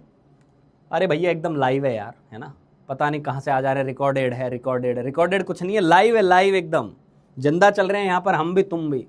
ठीक है, हाँ जी, आगे हैं, आंसर आना चालू हो गए हैं, आंसर आना चालू हो गए हैं भाई, बच्चों के आंसर आना चालू हो गए हैं। 207.2, बहुत बढ़िया, बहुत बढ़िया भाई। कुछ लोगों के 33 भी आ रहा है, पता नहीं कुछ कैलकुलेशन मिस्टेक की है। जोड़ बाकी गुणा भाग है, फॉर्मूला लगाओ, आंसर पाओ स्कीम एकदम, है ना। ये योजना बड़ी सुंदर है कि फॉर्मूला याद कर ले, फॉर्मूला में वैल्यू रख दे, आंसर ले आप। ठीक है, बहुत बढ़िया। 207.6, हाँ ये सही आ रहा है, सही आ रहा है। जिनका 207 पॉइंट कुछ भी आ रहा है ना, वो आंसर के लगभग पहुंच चुके हैं। बहुत बढ़िया, चलो सॉल्व करते हैं इसको।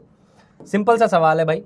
सवाल ये है कि एवरेज मास निकालो, तो एवरेज, ये एम एवरेज का मतलब एवरेज निकाल रहा हूं, तो क्या करेंगे, m1 x1, m2 x2, और साथ तीसरा भी है तो m3 x3, और नीचे 100 ये आएगा। अब m1 यानी पहले वाले का वेट कितना है, 206, और उसका परसेंटेज कितना है, 18 है। समझ में आ गई बात, 18 है। m2 कितना है, 207 है, उसका परसेंटेज कितना दिया हुआ है, 2% दिया हुआ है। और लास्ट वाला कितना दिया है, 208, उसका परसेंटेज कितना दिया है, 80। क्लियर भाई, यही रेशियो दिया हुआ है, तो डिवाइड बाय 100 करके और आंसर निकाल लेंगे। क्लियर? तो मल्टीप्लाई करेंगे, मल्टीप्लाई करोगे तो 18 × 6 108 आता है, तो 108 को मैं यहाँ लिख दे रहा हूँ, और 1 ऊपर चला गया तो 36 + 1 37 हो जाएगा। इधर चलते हैं इसको, तो ये तो 414 आ गया। क्लियर भाई? और इधर चलेंगे तो ये 8 × 8 किया 64 हो गया, और ये 16 हो गया, और ये 0 इधर आ गया।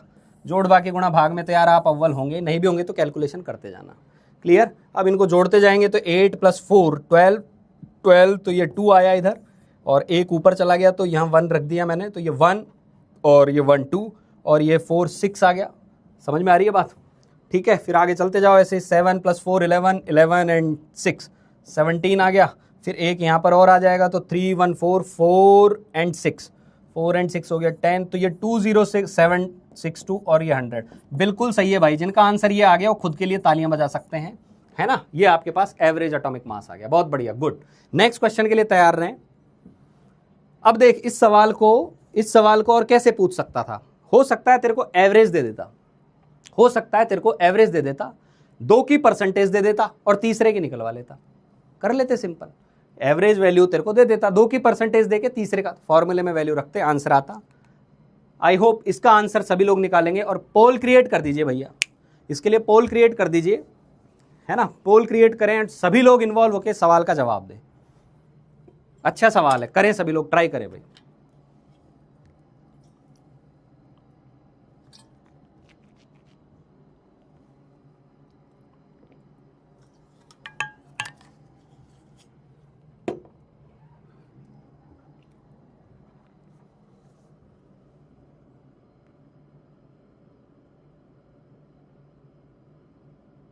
पोल क्रिएट कर दो, हाँ जी। हाँ भाई जवाब देंगे, मैं वेट कर रहा हूं सभी लोगों का। हाँ ये तो हो गया, 207.62 तो हो गया। आगे चलते हैं, अगला वो बोल रहा है कि देखो सवाल को समझना, एटॉमिक मास जो है बोरोन का, एटॉमिक मास जो है बोरोन का वो 10.8 है। कौन सा एटॉमिक मास? एवरेज, सवाल में एवरेज दे दिया है 10.8, ये बोल दिया है उसने। और हम तो अब इतने सॉलिड लोग हो गए कि फ्रैक्शन में आ गया तो सर हम पता कर लेंगे वो एवरेज ही रहेगा। अज्यूमिंग दैट बी जो है वो 2 आइसोटोप बनाता है, एक B9 एक B11। बोरोन जो होता है वो बोल रहा है कि 2 फॉर्म में रहता है, एक तो रहता है B9, एक होता है B11। ठीक है भाई, यही तो होते हैं आइसोटोप जिनका एटॉमिक मास नंबर तो अलग अलग होगा लेकिन एटॉमिक नंबर जो है वो सेम रहता है। तो एटॉमिक नंबर तो 5 ही है, तो मैंने लिखा नहीं, दोनों का 5 है, लेकिन ये 2 आइसोटोप में रहता है। अब वो बोल रहा है इसकी परसेंटेज का रेशियो मान लो x1 रहा होगा, इसकी परसेंटेज कुछ x2 रही होगी, या मैं बोल दूं 100 - x1 रही होगी, 100 ही तो होंगी ना दोनों मिला के। बोलता है इन दोनों का रेशियो बता दो क्या आएगा, इन दोनों का रेशियो बता दो क्या आएगा। मैं आप लोगों से एक्सपेक्ट कर सकता हूँ, बहुत सिंपल सवाल है, आप वैल्यू रखेंगे आंसर आएगा। ठीक है, बिल्कुल, बस एक बार सॉल्व कर लो, मोमेंटम बना लेते हैं एक बार कि हाँ हम लोगों को सवाल समझ में आ रहे हैं सर, चीज़ें चल रही हैं, फिर टॉपिक वापस बैक पे जाएंगे, फिर आगे जाएंगे, फिर बैक पे जाएंगे, आगे जाएंगे, ऐसे करते करते लय बन जाएगी, एक म्यूजिक आ जाएगा, है ना, लेक्चर के अंदर। हाँ जी, हाँ मेरा नाम ले लो सर। भाई मैं तो तेरा नाम लेना ही चाहता हूँ, है ना, कि तू रिजल्ट लाए, तू एक दिन IITian बने और मैं तुझे हमारे यहाँ प्लेटफॉर्म पे बुलाएं, है ना, उस इवेंट में बुलाए और वहाँ तेरा नाम ले, है ना, उस चीज़ के लिए तैयारी कर। ये चैट पे तो मैं नाम ले लूँगा तो अभी नाम से क्या ही हो जाएगा उससे, है ना। तो नाम, बिल्कुल नाम इतना ऐसा काम कर जा कि मुझे तेरा नाम लेने पे मजबूर होना पड़ जाए, मैं लूँगा तेरा नाम, अभी चैट में तो नहीं लूँगा, है ना। तो अभी यहाँ से साइड हट, बच्चों को सवाल सॉल्व करने दे और तू भी कर इन्वॉल्व हो। क्लियर? हाँ जी, बहुत बढ़िया, आंसर आना चालू हो गए हैं पोल में। आ रहे भाई आंसर? हाँ, कौन सा ऑप्शन बच्चे जो हैं ज़्यादा दे रहे हैं, कौन से ऑप्शन को फटाफट? हाँ जी, बहुत बढ़िया, बहुत बढ़िया, ठीक है, लगभग बहुत सारे बच्चे जो सही आंसर तक पहुंच चुके हैं। चलो चलो आओ भाई, चलो सॉल्व करते हैं। आई थिंक आंसर बहुत सारे लोगों का आ चुका है और सही आंसर जो है वो 1/9 है। क्लियर? अब इसको देखते हैं 1/9 कैसे है। तो पहली बात तो वही एवरेज वाला फॉर्मूला लगाना। एवरेज वाला फॉर्मूला क्या होता है? एम एवरेज लिखा आपने, M1 X1, पहले वाले के परसेंटेज X1 मान लो, तो दूसरे वाले के बाय डिफॉल्ट क्या होगी? 100 - X1 होगी और नीचे 100 आएगा। ये बात समझ में आई? तो एम एवरेज मैंने रख दिया 10.8 और इधर लिखा मैंने ये आया अपने पास 9, M1 कितना था? 9, और 9 की वैल्यू रख दी यहाँ पर इंटू X1, हमें नहीं पता X1 कितना है।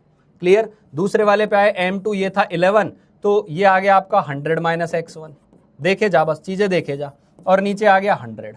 अब ये तो आपको पता ही होगा कि क्रॉस मल्टीप्लाई करने का, है ना, इधर कुछ नहीं है तो 1 है, इधर कुछ नहीं है तो 1 है, तो क्रॉस मल्टीप्लाई जब तूने किया, ये क्रॉस वाला थोड़ा अलग बना देता हूँ, इसको इससे, इसको इधर, बहुत बढ़िया। तो जब तूने क्रॉस मल्टीप्लाई किया तो इधर से क्या निकल के आया? इधर से निकल के आया 1080, उधर से क्या आया?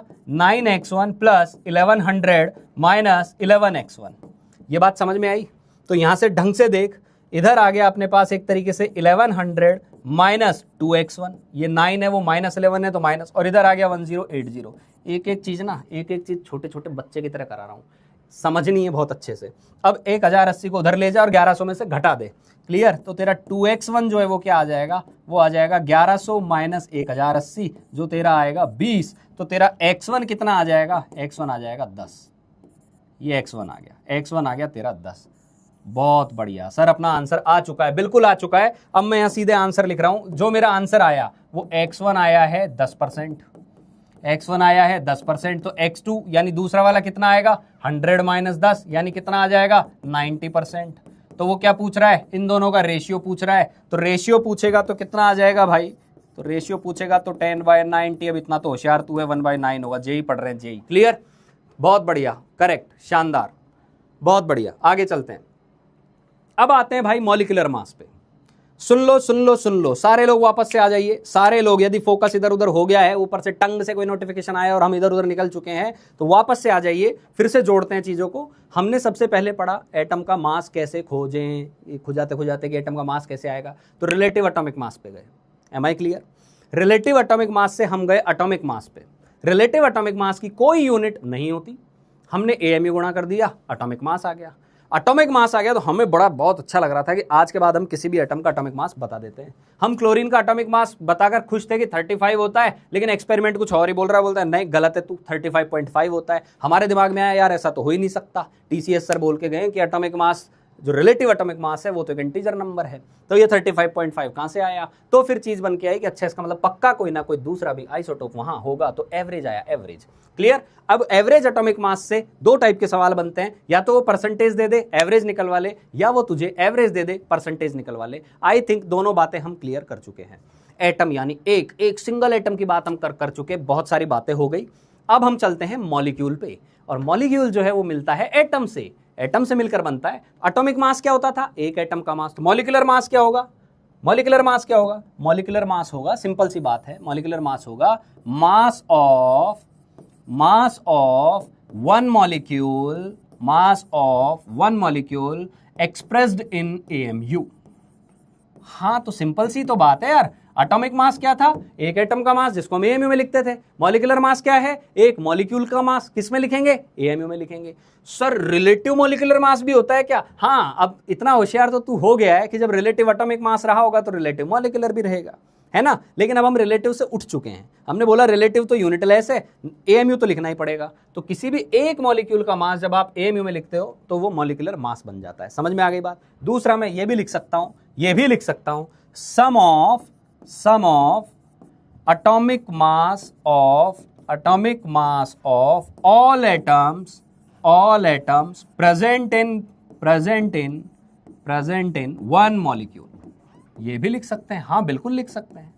ये बात समझ में आई, ये बात समझ में आई। मतलब ये सिंपल सी भाषा ये है कि मान ले तेरे को लिखा CO2 है, तो इसका मॉलिक्यूलर मास क्या होगा, तो इसका मॉलिक्यूलर मास क्या होगा, एक कार्बन है, दो ऑक्सीजन है। तो तुझे लिखना पड़ेगा इसके अंदर कि सर हमें एटॉमिक मास कैलकुलेट जोड़ने पड़ेंगे, किस किस के, atomic mass of carbon plus atomic mass of oxygen. लेकिन एटॉमिक मास ऑफ ऑक्सीजन को 2 से गुणा करना पड़ेगा, क्योंकि दो बार ऑक्सीजन आ रहा है। सिंपल सी बात है। तो ये तो हो गया। फिर सर ये कितना है 12, ये होता है 12, और एटॉमिक मास ऑफ ऑक्सीजन कितना होता है 16, इंटू क्या कर देंगे 2, और लास्ट में ये भूले नहीं, ये जब आप लिख रहे हैं तो लास्ट के अंदर एएमयू भी लगा देना है।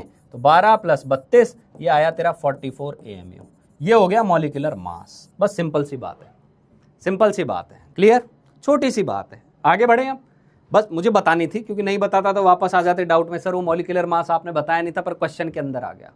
अब तू कर लेगा मेरे हिसाब से, इनके फटाफट मास भर दे। मॉलिक्यूलर मास क्या आने वाले हैं, मॉलिक्यूलर मास क्या आएगा, एक्चुअल मास क्या आएगा। चल तू एक काम कर, तू ना इसका बता दे मुझे, बाकी तू घर से कर लियो, मुझे इसका बता दे एक बार, C6H12O6 का बता दे सीधे। ये तो चुन्नो मुन्नो है, ये तो आप लोग कर ही लेंगे, है ना।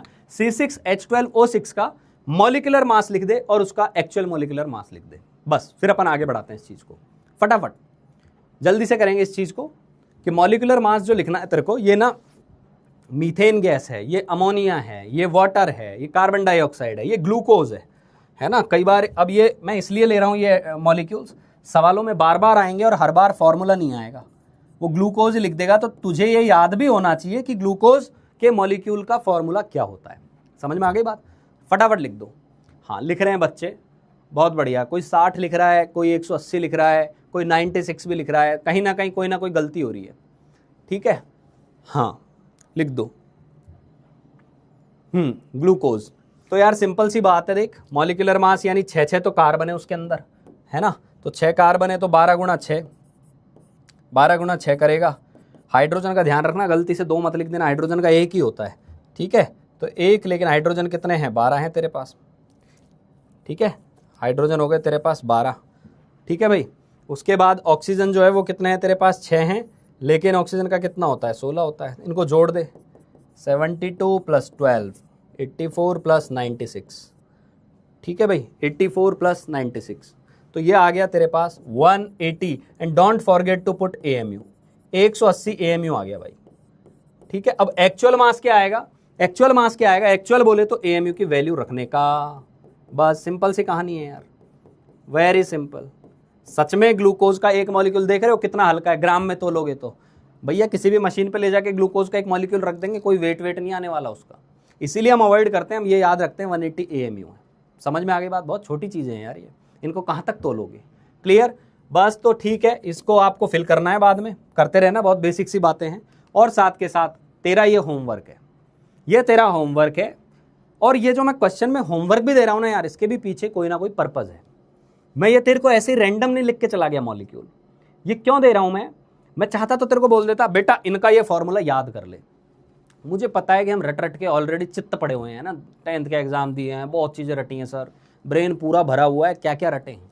मैं बोल रहा हूँ तू मत रट, तो इन सवालों को जब सॉल्व करेगा ना, तेरा ब्रेन अपने आप ये चीज़ सेट कर लेगा कि अच्छा यार पोटाश एलम नाम की जो चीज़ होती है बड़ी बड़ी लंबी चीज़ होती है, एंड इसके अंदर ना पानी के मॉलिक्यूल्स बहुत सारे होते हैं, 24 H2 होते हैं, क्लियर। कुल मिलाकर अपना पर्पज़ ये है कि ये जो मॉलिक्यूल्स गिवन है, ये जो मॉलिक्यूल्स गिवन है, इनका जो फॉर्मूला है वो तुझे याद होना चाहिए, साथ के साथ इनके मास तुझे घर से लिख के लाने हैं, क्लियर। ये बात समझ में आई, ये बात समझ में आई, समझ में आ गई ना ये वाली चीज, क्लियर।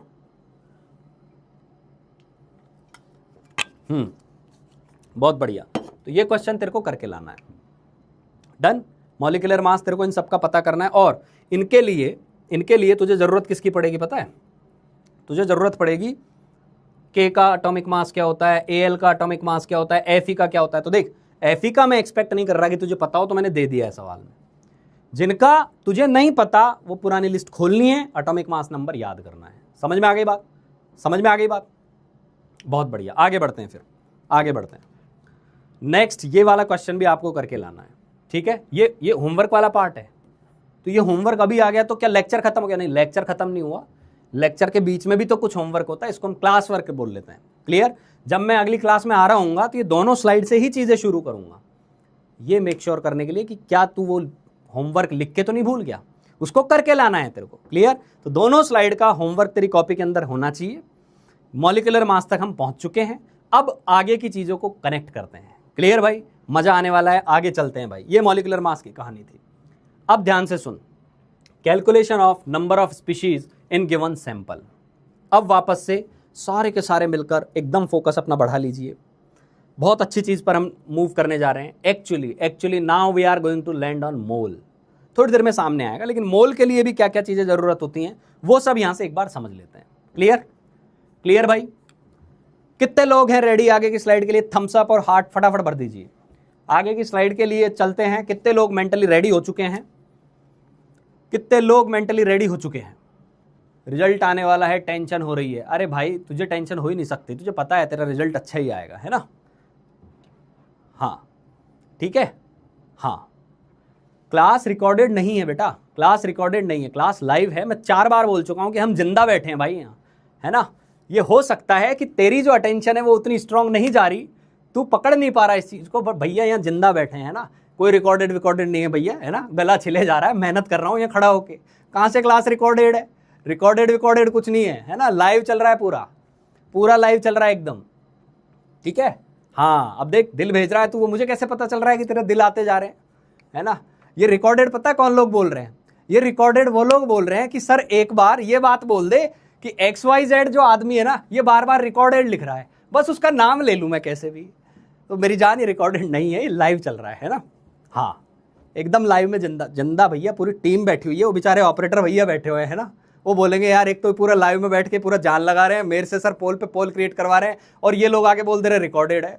अब बड़ी डिसरेस्पेक्ट है यार ये तो, है ना। रिकॉर्डेड मत बोलो भैया, हाँ हाँ, अब आए, अब वो जनता आई जो इनको समझा रही है कि भैया रिकॉर्डेड नहीं है ना, अब वो जनता आ गई। ठीक है ना भाई, लड़ना नहीं है, लड़ना नहीं है, लड़ना नहीं है। जिसको रिकॉर्डेड लग रहा था वो भी हमारे ही बालक हैं, और जिनको लाइव लग रहा था वो भी हमारे ही बालक हैं, है ना। छोटी मोटी गलती हो जाती है। चलो आ जाओ, वापस आ जाओ। ठीक है, ठीक है, ठीक है। हाँ चलो सुनो अब काम की बात। हम आगे बेस बना रहे हैं, हम मोल पर जा रहे होंगे, तो जो टॉपिक है वो इस तरीके का है कि सवाल इतने सारे आएंगे जिनके अंदर ना आपसे बहुत सारे नंबर पूछे जाएंगे, बार बार पूछा जाएगा। कभी बोलेगा अच्छा एक तो स्पीशीज क्या रहता है, ये समझाओ सर, ये स्पीशीज किसको बोल देते हैं। कुछ भी हो सकता है, ये कुछ भी हो सकता है, कुछ भी हो सकता है। कुछ भी का क्या मतलब है? हो सकता है वो आपसे पूछ ले एटम बताओ, हो सकता है वो आपसे पूछ ले मॉलिक्यूल बताओ, हो सकता है वो तेरे से पूछ ले प्रोटॉन बताओ, न्यूट्रॉन बताओ, इलेक्ट्रॉन बताओ, आयन बताओ, है ना। कुछ भी बोल सकता है यार, कितने पत्थर हैं, कितने इसके अंदर कंकड़ पड़े हुए हैं, कुछ भी बोल सकता है। स्पीशीज मतलब कुछ भी। ठीक है। हाँ, अब हम कुछ भी में मेनली यही बातें क्यों डील कर रहे हैं, क्योंकि हम एटम मॉलिक्यूल की चर्चा कर रहे हैं। डन, ठीक है। हाँ, दूसरा सिंपल सी चीज है, मैं एक फॉर्मूला लिखूंगा यहां, उससे पहले तू मुझे इसका जवाब दे दे कि एक बॉल का मास 40 ग्राम है। एकदम लल्लू सवाल, लल्लू प्रॉब्लम है ना। अब ये लल्लू प्रॉब्लम एक फॉर्मूला बना के चली जाएगी यहाँ, तो लल्लू भी बेचारे ठीक है, लल्लू होते हैं, बट कुछ तो जीवन में वो भी देखे जाते हैं, है ना। One ball has mass of 40 gram, then calculate number of balls in 320 gram sample of balls. 320 gram का एक सैंपल ले लिया, तो तू उसमें बॉल कितनी है ये कैसे निकालेगा? फटाफट बता दे यार, फटाफट बता दे, है ना, फटाफट लिख दे। ये एकदम चिंदी सवाल दिया है यार, छोटू सा, चुन्नू मुन्नू सा। यहीं से मैं एक फॉर्मूला बना के लिखने वाला हूं। शाबाश, बता दिया ना तूने, 8 है। अब देख मैं फॉर्मूला लिखूंगा, यानी तूने क्या किया, जो गिवन मास था उसको ऊपर रख दिया, और तूने क्या कर दिया, फिर तूने क्या कर दिया, डिवाइडेड बाय 1 का मास कर दिया। ये समझ में आई? ये समझ में आई चीज? बस तो यही करना है तुझे नंबर ऑफ एंटिटीज जब भी निकालनी है, नंबर ऑफ स्पीशीज जब भी निकालनी है, तू पहले क्या करेगा, सैंपल का मास लिख दे ऊपर। मैं बिल्कुल पूरा लिख रहा हूं, गिवन सैंपल का मास, और एकदम हिंदी में लिख रहा हूं भाई, ताकि अब हम सवालों की तरफ बढ़ें तो तू गलती ना करे। गिवन सैंपल का मास डिवाइडेड बाय एक स्पीशीज का मास, एक स्पीशीज का मास। ये स्पीशीज क्या है? ये बॉल हो गई यहां पर। क्या ये बात समझ में आई? क्या ये बात समझ में आई? बस अब इसी को मैं डायरेक्ट फॉर्मूला लिख देता ना, तो नाचना चालू कर देते, सर ये समझ में नहीं आया, सर ये पता नहीं कैसे आ रहा है। सिंपल सी बात है कि भैया जो मास दिया हुआ है ना, उसमें एक के मास का डिवाइड कर दे तो तेरे को नंबर मिल जाएगा। समझ में आई? समझ में आई चीज? चल अब आगे बढ़ता हूं। पहले और देख ले, एक बार और देख ले, लिख ले इसको कि जब भी नंबर ऑफ स्पीशीज पूछे, जो भी पूछा है, पहले सैंपल का मास निकाल ले, उसको डिवाइड कर दे एक स्पीशीज के मास से, तुझे नंबर ऑफ स्पीशीज मिल जाएगी। ये सबको क्लियर है? यदि ये सबको क्लियर है तो give me a good thumbs up so I can move ahead. ठीक है, यस, ये सबको क्लियर है। बहुत बढ़िया, उम्दा। हाँ जी, मैं बोल रहा हूं यार, बोल रहा हूं। बस अब तूने जो 8 निकाल लिया ना, देख तेरे ब्रेन में फॉर्मूला पहले से है, अब मैं इसको तेरे सामने बस परोस के जा रहा हूं, तो तेरे दिमाग में ये प्रश्न नहीं आना चाहिए कि आया कहां से सर। अरे दुनिया ऐसे ही काम करती है, एक चीज का मास पता है तो सैंपल पता चल जाएगा ना कितना भारी है। क्लियर? बहुत बढ़िया, बहुत बढ़िया। ठीक है भाई, आगे चलते हैं बेटा। ठीक है, हाँ, सबका क्लियर हो गया। क्यों लड़ रहे हो यार? अरे ये वो लड़ रहे हैं जिनको लग रहा है लाइव, किसी को लग रहा है रिकॉर्डेड। लाइव है यार, है ना। चलो, calculate number of atoms of sodium, calculate atoms of sodium. ठीक है, कितने सोडियम होंगे? 460 AMU sample of sodium atom में। जवाब दे दो यार, जवाब की उम्मीद है मेरे को तुम लोगों से। फटाफट जवाब दे दो, जवाब भर दो इसमें चैट के अंदर। लड़ना बंद, सवालों पे आ जा। तेरे लिए इंपॉर्टेंट चीज चालू हो गई है भाई, है ना। फटाफट जवाब दे। हाँ, कितने आएंगे? अरे वाह, कुछ लोगों के जवाब आना चालू हो गए हैं। 20 होंगे, 40 होंगे। 40 कहाँ से आ जाएगा? 20 आएगा। ठीक है, उम्दा, बहुत सही। ठीक है, यानी अब तूने क्या किया कि सर ये तो बहुत सिंपल सवाल है। अब इसमें पर तुझे ये पता होना चाहिए कि एक सोडियम का मास कितना है, एक सोडियम एटम का मास कितना है, ये तुझे पता होना चाहिए। ये कहां से पता चलेगा? बार बार 3 क्लास से यही बोल रहा हूं, यही बोलता जा रहा हूं कि तुझे मास नंबर पता होने चाहिए। एक सोडियम का मास कितना होता है? अच्छा, क्या होता है 23? क्या 23 क्या, एएमयू या ग्राम? 23 क्या, एएमयू या ग्राम? ये बहुत इंपॉर्टेंट चीज है भाई, आगे थोड़ी देर बाद ही 4-5 स्लाइड बाद ही इसका गेम बदलने वाला है, इसलिए बोल रहा हूं, अभी तुझे बिल्कुल क्लैरिटी रहनी चाहिए। 23 एएमयू या ग्राम? तो 23 एएमयू होता है। 1 ग्राम, अरे 23 ग्राम का थोड़ी ना हो जाएगा एक एटम। अभी तो बात कर रहे थे कि एटम आंखों से दिखता नहीं है, तोल नहीं सकते, बहुत हल्का होता है। एएमयू होता है, और एएमयू सबसे हल्की यूनिट है। क्लियर? 23 एएमयू। तो नंबर ऑफ सोडियम एटम क्या आ गए? नंबर ऑफ सोडियम एटम्स क्या आ गए? नंबर ऑफ सोडियम एटम्स आ गए sir, number of sodium atom आए, अभी पढ़ा था। टोटल के मास 460 एएमयू को डिवाइड कर दो 23 एएमयू से। सर एएमयू से एएमयू स्वाहा, है ना, ये उड़ गए। और हमें पता है 23 का पहाड़ा आता है, हमें टेबल आती है, तो ये आ गया 20। क्लियर? तो बेटा 20 क्या, 20 क्या चीजें क्लियर करनी है। 20 एटम्स हैं सोडियम के, 20 एटम्स ऑफ सोडियम, ये लिखना होगा। अब पता है इस सवाल में एक लेयर और ऐड कैसे करता वो बोलता इस सैंपल के अंदर प्रोटॉन्स की संख्या कितनी है वो बताओ। बस यहीं से सवाल बनना चालू हो जाता है। इस सैंपल के अंदर प्रोटॉन की संख्या कितनी है बताओ, इलेक्ट्रॉन की संख्या कितनी है बताओ, न्यूट्रॉन कितने हैं, वैलेंस शेल में इलेक्ट्रॉन कितने हैं। तुझे क्या पता होना चाहिए? तुझे हमेशा एक के बारे में, तुझे हमेशा एक स्पीशीज की सारी डिटेल पता होनी चाहिए। यही तेरी काम की बात है आज के लिए, पता होनी चाहिए। मतलब तुझे एक में पता है ना कितने प्रोटॉन है कितने न्यूट्रॉन है, तो तू सैंपल में निकाल लेगा। यही है ज्ञान की बात आज की, ठीक है। सैंपल के लिए तुझे गुणा करना है, बस। सैंपल के लिए यू हैव टू मल्टीप्लाई, बस। सिंपल सी बात है। क्लियर? कि एक के बारे में सब पता है तो 20 में क्या होगा, 40 में क्या होगा, हम पता कर लेंगे। Got it? चलो next question. Calculate number of CO2 molecules in 1320 AMU sample of CO2 molecules. बिल्कुल लल्लू सवाल, एकदम लल्लू सवाल। इसका जवाब दे, मैं आगे बढ़ूंगा, फटाफट चलेंगे, थोड़ा सा धीरे धीरे, आगे भी तो बढ़ना है ना भाई, यही थोड़ी उतरे रहना है अभी। बहुत बढ़िया। हाँ जी, calculate number of CO2 molecules in 1320 AMU sample of CO2 molecules. ठीक है भाई, हाँ भर दो इसको। आंसर आंसर आंसर आंसर चाहिए भाई, आंसर चाहिए। 1320 AMU दिया हुआ है। मैंने क्या बोला पहले, तुझे एक के बारे में पूरी खबर होनी चाहिए, तेरे खोपड़े में चलना चाहिए कि 1 CO2 का कितना है, पहले ये तो पता कर ले। ठीक है, हाँ आज के लिए काफ़ी है। अरे अभी नहीं, अभी कहाँ काफ़ी है ना, अभी तो पढ़ेंगे, अभी तो शुरुआत ही हुई है। ठीक है, अभी से काफ़ी हो गया। अभी तो अप्रैल मई जून जुलाई अगस्त सितंबर अक्टूबर नवंबर दिसंबर जनवरी फरवरी मार्च, अब फिर रिपीट हर दिन। तुझे पता है जीतने वाला कौन होता है? जो हर दिन सेम काम करे, हर दिन सेम काम करे, क्योंकि वही तो चीज़ है जो तेरे को जो है मजबूत बनाते चली जाएगी। क्योंकि हर कोई ना हर दिन सेम काम कर नहीं सकता, उसको चीज़ें बोरिंग लग सकती है ना। तो भैया यहाँ लगे तो लगे, सीखनी तो पड़ेगी, है ना। जब हम यहाँ मिशन जीत में आए हुए हैं तो नोट, ये तो ऑब्वियस सी बात है कि हम जोक सुनने तो नहीं आए हैं, हम कुछ और तो करने नहीं आए, हम पढ़ने आए हैं, तो पढ़ना है, सिंपल सी बात है। ठीक है, यहाँ जो पढ़ाया जा रहा है वो बस भेजे में जाना चाहिए। क्लियर? बच्चों के आंसर आना चालू हो गए। नंबर ऑफ CO2 मॉलिक्यूल्स कितने होंगे 1320 AMU के अंदर? लोग लिख रहे हैं 30। बहुत बढ़िया। अब तो क्यों कैसे पता चला? अगेन वही बात कि एक CO2 मॉलिक्यूल का मास क्या है, एक CO2 मॉलिक्यूल का मास क्या है। तो एक CO2 का मॉलिक्यूल का मास था सर, एक का लिख लेते हैं, कार्बन का 12 होता है, 16 दो बार ले लिया, तो ये तो सर आ गया 44 AMU आ गया। बस ठीक है, एक का पता है ना, तो नंबर ऑफ CO2 मॉलिक्यूल कितने आएंगे? नंबर ऑफ CO2 मॉलिक्यूल कितने आएंगे?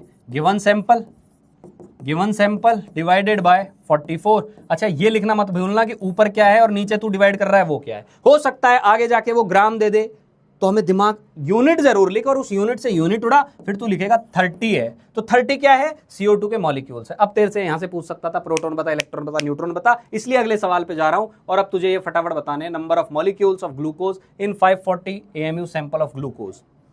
540, ये भी बहुत सिंपल सवाल है। ये ए पार्ट है अभी इसका, ये इसका ए पार्ट है, इसके बी पार्ट पे भी आऊंगा, लेकिन ए पार्ट जब पूरा कर लेगा तब बी में घुस पाएंगे। बिल्कुल बेसिक से चल रही है भैया गाड़ी, है ना, छोटी छोटी चीजें क्लियर करते जा रहे हैं। इसके बाद मुझे ये सुनने को नहीं आना चाहिए कि सर वो समझ नहीं आया, ये समझ नहीं आया। नहीं आया इसका मतलब आप क्लास में इन्वॉल्व नहीं थे। You have to be involve. तेरा आंसर गलत है, कोई बात नहीं, कम से कम क्लास में तुझे ये पता चले गलती कहां कर रहा है। ठीक है जी, चलो। Calculate number of molecules of glucose in 540 AMU sample of glucose molecules. निकाल लिया, बहुत बढ़िया बहुत बढ़िया बहुत बढ़िया, शानदार। है ना। वही है, वही कहानी की एक ग्लूकोज का बता दो ना, 1 ग्लूकोज मॉलिक्यूल का मास कितना है। तो 1 ग्लूकोज आ गया तेरा C6H12O6 का मास, मॉलिक्यूल का मास मैं बिल्कुल तेरे लेवल पे उतर के चीजें समझा रहा हूं, है ना। तो ये कितना आ गया, ये हम पहले निकाल चुके थे, जो लोग नहीं निकाल चुके वो करें प्रयास। 180 AMU था। अब तो तेरे से बोला है नंबर ऑफ ग्लूकोज मॉलिक्यूल इस सैंपल में कितने होंगे, है ना। तो वही कहानी, मैं तो भाई तुझे एक ये आदत डला देना चाह रहा हूं कि तू क्या कर, यूनिट को मत छोड़, बस कि ऊपर AMU लिखा है ना, नीचे भी 180 AMU ही लिखा हुआ है। तो AMU से AMU उड़ा, 540/180 यानी आए तेरे 3 मॉलिक्यूल। अगला पार्ट सुन ले, अब सुन ले अगला पार्ट। यहां तक जिसने सॉल्व कर लिया, आगे उसमें लिखा हुआ है B part, find out number of carbon and hydrogen atoms in the sample of 540 AMU of glucose. Next part, अब तुझे एक के बारे में वो चीजें पता है ना, तो तू ये भी बता देगा।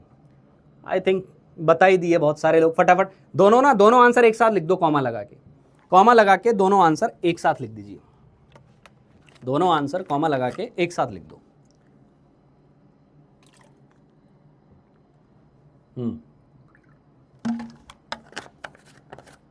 दोनों आंसर कॉमा लगा के एक साथ लिख दो। हाँ जी, पानी। हाँ भाई, कॉमा लगाएं आंसर लिखे, 18 36 18 36 18 36 इस तरीके के आंसर आ रहे हैं। कितने आए थे आपके पास? 3 आए थे ना भाई, 3 आए थे, 3 मॉलिक्यूल थे बेसिकली, है ना। तो सैंपल में वापस से अब पीछे वाले को तो नहीं लिख रहा मैं, तो नंबर ऑफ C6H12O6 मॉलिक्यूल्स कितने थे हमारे पास, हम पीछे निकाल चुके हैं, 3 थे। एक में कितने हाइड्रोजन है, तो एक ना अलग बॉक्स बना लिया करो और लिख लिया करो एक एक चीज। ये एटॉमिसिटी वाला लेक्चर याद आया? कार्बन 6 है, हाइड्रोजन की एटॉमिसिटी 12 है, ऑक्सीजन की 6 है। जो पूछिए बस गुणा कर देना है तेरे को, क्लियर? जो पूछिए गुणा कर दे। नंबर ऑफ कार्बन एटम कितने आएंगे, नंबर ऑफ कार्बन एटम्स कितने आएंगे? एक में होते हैं 6, 3 में होंगे 18 एटम्स, ये भी लिखना है। 18 क्या एटम, मॉलिक्यूल जो भी है। नंबर ऑफ हाइड्रोजन क्या आएंगे, नंबर ऑफ हाइड्रोजन एटम आ जाएंगे आपके 6 इंटू एक में कितने हैं, सॉरी एक में आ रहे हैं आपके 12 और है कितने 3, तो 36 आ जाएंगे भाई, 36 आ जाएंगे। क्लियर? बहुत बढ़िया। चलो next, calculate number of atoms, very important. यहां से तुझे समझ में आएगा 12 AMU और 12 ग्राम में अंतर क्या है। बस एक बार आंसर दे दे, एक बार आंसर। ये वो सवाल है जो मुझे उस पॉइंट पर ले जाएगा जो मैं तुमको बहुत अच्छे से समझाना चाह रहा हूं। यही है वो सवाल, है ना। धीरे धीरे इसलिए लेके आया हूं। फटाफट जवाब दे दे भाई, फटाफट जवाब दे दे इसका। हाँ जी, आ जाओ चैट के अंदर आ जाओ और इसका जवाब दे दो। हाँ, इन्वॉल्व तो हैं यार, जिस तरीके से लोग इन्वॉल्व होकर जवाब दे रहे हैं, मुझे तो लग ही नहीं रहा कि मैं ये चीज़ें ऑनलाइन चल रही है। एकदम ऐसा लग रहा है मेरे सामने बैठे हैं और फटाफट चीज़ें सॉल्व होती जा रही है ना, एकदम आंखों में आंखें डाल के। क्लियर? हाँ जी, आ जाओ। हाँ, अब जो आंसर आ रहे हैं ना, हाँ अब जो आंसर आ रहे हैं वो बता दो। कोई लिख रहा है 1, दूसरे में भी लिख रहा है 1। तो अब भैया ये बात तो सोच लेना कि 12 AMU में 1 है, तो 12 ग्राम में 1 कहाँ से होगा, है ना। अब कई लोग 1 लिख के जा रहे हैं, तो ये 1 लिख रहे हो ना, ये गड़बड़ है। 1 क्या, यही फर्क है 12 AMU और 12 ग्राम। पहले तो ये सोच ले, ये सेम चीज़ है कि अलग अलग है। पहले तो ये सोच कि 12 AMU और 12 ग्राम का जो मतलब है वो अलग अलग है या सेम है। तो ऑब्वियस सी बात है, 12 AMU बहुत छोटी यूनिट है यार। ग्राम में लिखेगा तो AMU की वैल्यू रख, खत्म है वो। और 12 ग्राम तो एक मतलब हाँ मेजरेबल चीज़ है, हम नाप सकते हैं 12 ग्राम का मतलब है ठीक ठाक। तो ये तो तय है कि यहाँ 1 एटम है, तो यहाँ 1 तो नहीं हो सकता, 1 तो नहीं हो सकता। ठीक है, पहले वाले में 1 आ जाएगा, दूसरे वाले का आंसर 1 नहीं है। कई लोग अरे यार संख्या पूछ रहा हूँ, 1 AMU क्यों बोल रहे हो? संख्या पूछ रहा हूँ, संख्या, ये लिख दे रहा हूं मैं एकदम हिंदी में। नंबर की बात चल रही है, नंबर के कैलकुलेशन कर रहे हैं। नंबर AMU में थोड़ी ना होता है ना। नंबर संख्या कैलकुलेट करनी है, तो क्या दोनों में संख्या एक ही आएगी, सेम आएगी, अलग अलग आएगी? हाँ, 1 में तो सही आ रहा है कि 1 एटम। दूसरे वाले का जो जवाब दे रहे हैं ना लोग, हाँ दूसरे वाले का जो जवाब, हाँ कई लोग दे पा रहे हैं यार, कई लोग 1 मोल भी लिख रहे हैं इसके अंदर। ठीक है, हाँ कई लोग नंबर लिख रहे हैं, वेरी गुड यार, बहुत बढ़िया। वो नंबर जिसका हम इंतजार कर रहे थे उसकी तरफ जा रहे हैं। चल ठीक है, आजा लिखते हैं। तुझे पता है ना एक कार्बन एटम का मास कितना है? एक कार्बन एटम का मास कितना है? इसका मास है 12 AMU। तो नंबर ऑफ कार्बन एटम्स निकाल रहे हैं फर्स्ट पार्ट में, ठीक है, ए पार्ट में निकाल रहे हैं। नंबर ऑफ कार्बन एटम्स कितने आ जाएंगे? सैंपल का मास कितना है? 12 AMU, और एक का मास कितना है? वो भी 12 AMU होता है। तो कितना आया? एक एटम आया, 1 एटम ऑफ कार्बन। इस बात को फील करना भाई, है ना, कि एक डब्बा है, इस डब्बे के अंदर ओनली एक कार्बन रखा हुआ है, एक कार्बन, ये एक कार्बन रखा हुआ है, एक कार्बन, ठीक है भाई, एक ही रखा हुआ है, उसका मास है। बी पार्ट में क्या हुआ? बी पार्ट में नंबर ऑफ कार्बन एटम जब मैं लिख रहा हूंगा तो बेटा सैंपल साइज बदल गई है। बहुत बढ़िया, अब आगे तुम लोग, सैंपल साइज बदल गई है। 12 ग्राम, 12 ग्राम तो टोटल है। एक का मास कितना है? एक का मास, अब नीचे यूनिट मत भूलना, एक का मास तो सर 12 AMU ही है, तो मैंने भैया अभी भी 12 AMU ही लिखा है। समझ में आ गई बात? क्या अब उड़ जाएंगी यूनिट?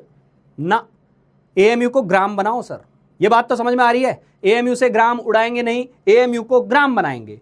बनाते हैं सर, आप कह रहे हो तो ये तो 12 ग्राम ही था, और ये AMU की वैल्यू थी 1.67 इंटू 10 की पावर -24 ग्राम।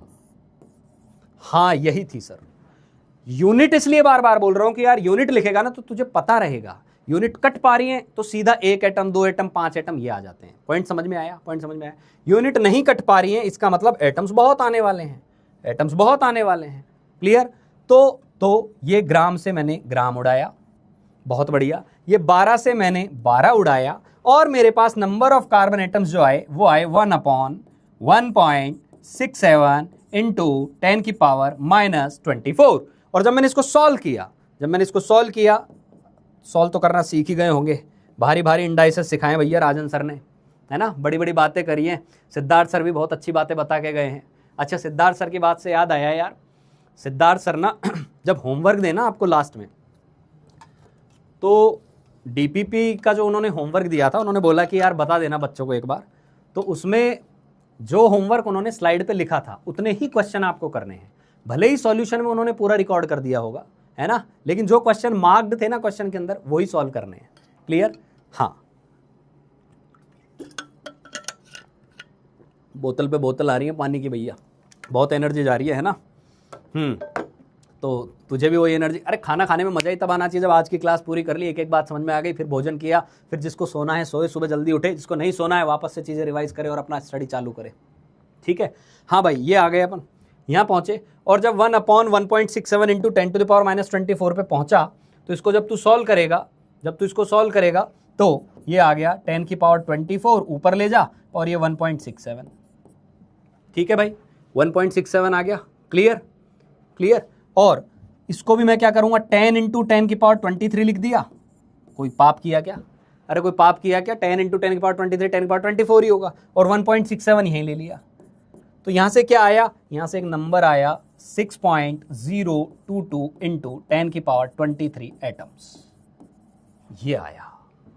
क्या बताना क्या चाहते हो? आते हैं अगली स्लाइड पे। आई होप ये सभी का आ गया था। क्लियर? अब देखो यहां से क्या बात समझ में आई मुझे, जब भी मैं लिखूंगा 12 AMU तो मुझे समझ में आ जाएगा 1 एटम ऑफ कार्बन है। जब भी मैं लिखूंगा, यानी इस डब्बे के अंदर एक्चुअल में एक ही एटम रखा हुआ है, एक सिंगल एटम, यहां अलग डिवाइड कर देते हैं।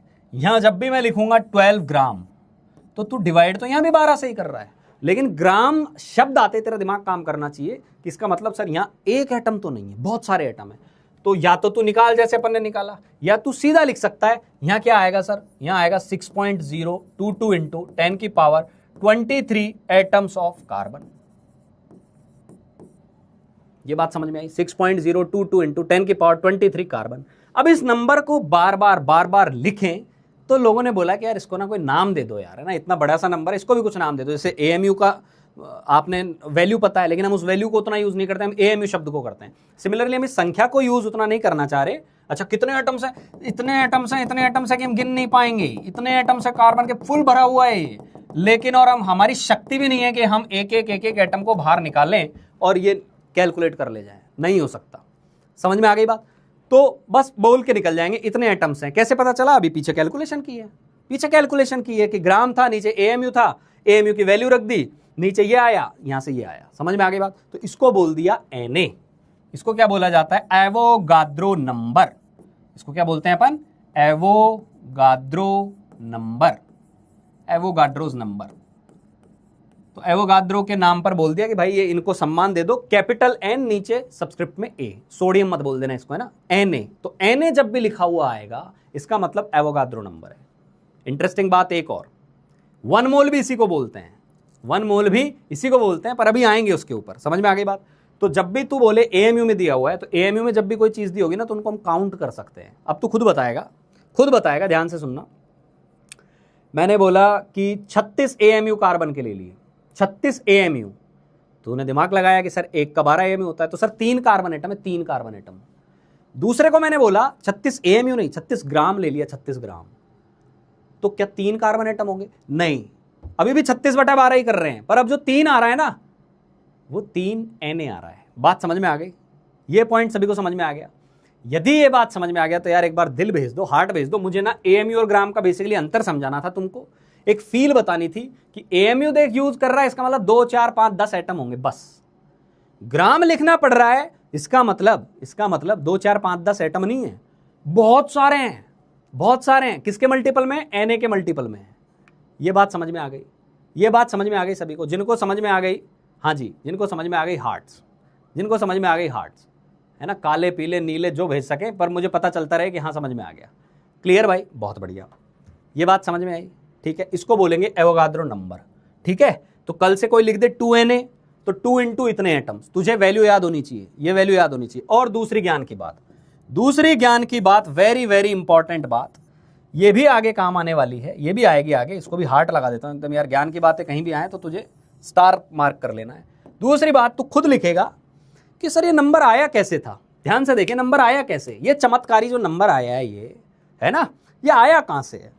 सर हमने तो ये 12 से तो 12 उड़ा दिया था, है ना, 12 से 12 उड़ाया तो 1 ये एएमयू वाली वैल्यू रखी थी, और ये क्रांतिकारी नंबर सामने आ गया। क्लियर? तो कहने का मतलब तुझे क्या याद रखना है बेटा, बालक, मेरे प्यारे प्यारे नन्हे मुन्ने प्यारे से बालक, भैया बहन, जो जैसे जुड़ना चाहो जुड़ो आप, है ना। तो ज्ञान की बात क्या आ गई आपके पास? ज्ञान की बात ये आ गई, यहाँ लिखने जा रहा हूं मैं अब भाई, बड़ी काम की चीज़ है, याद रखनी है।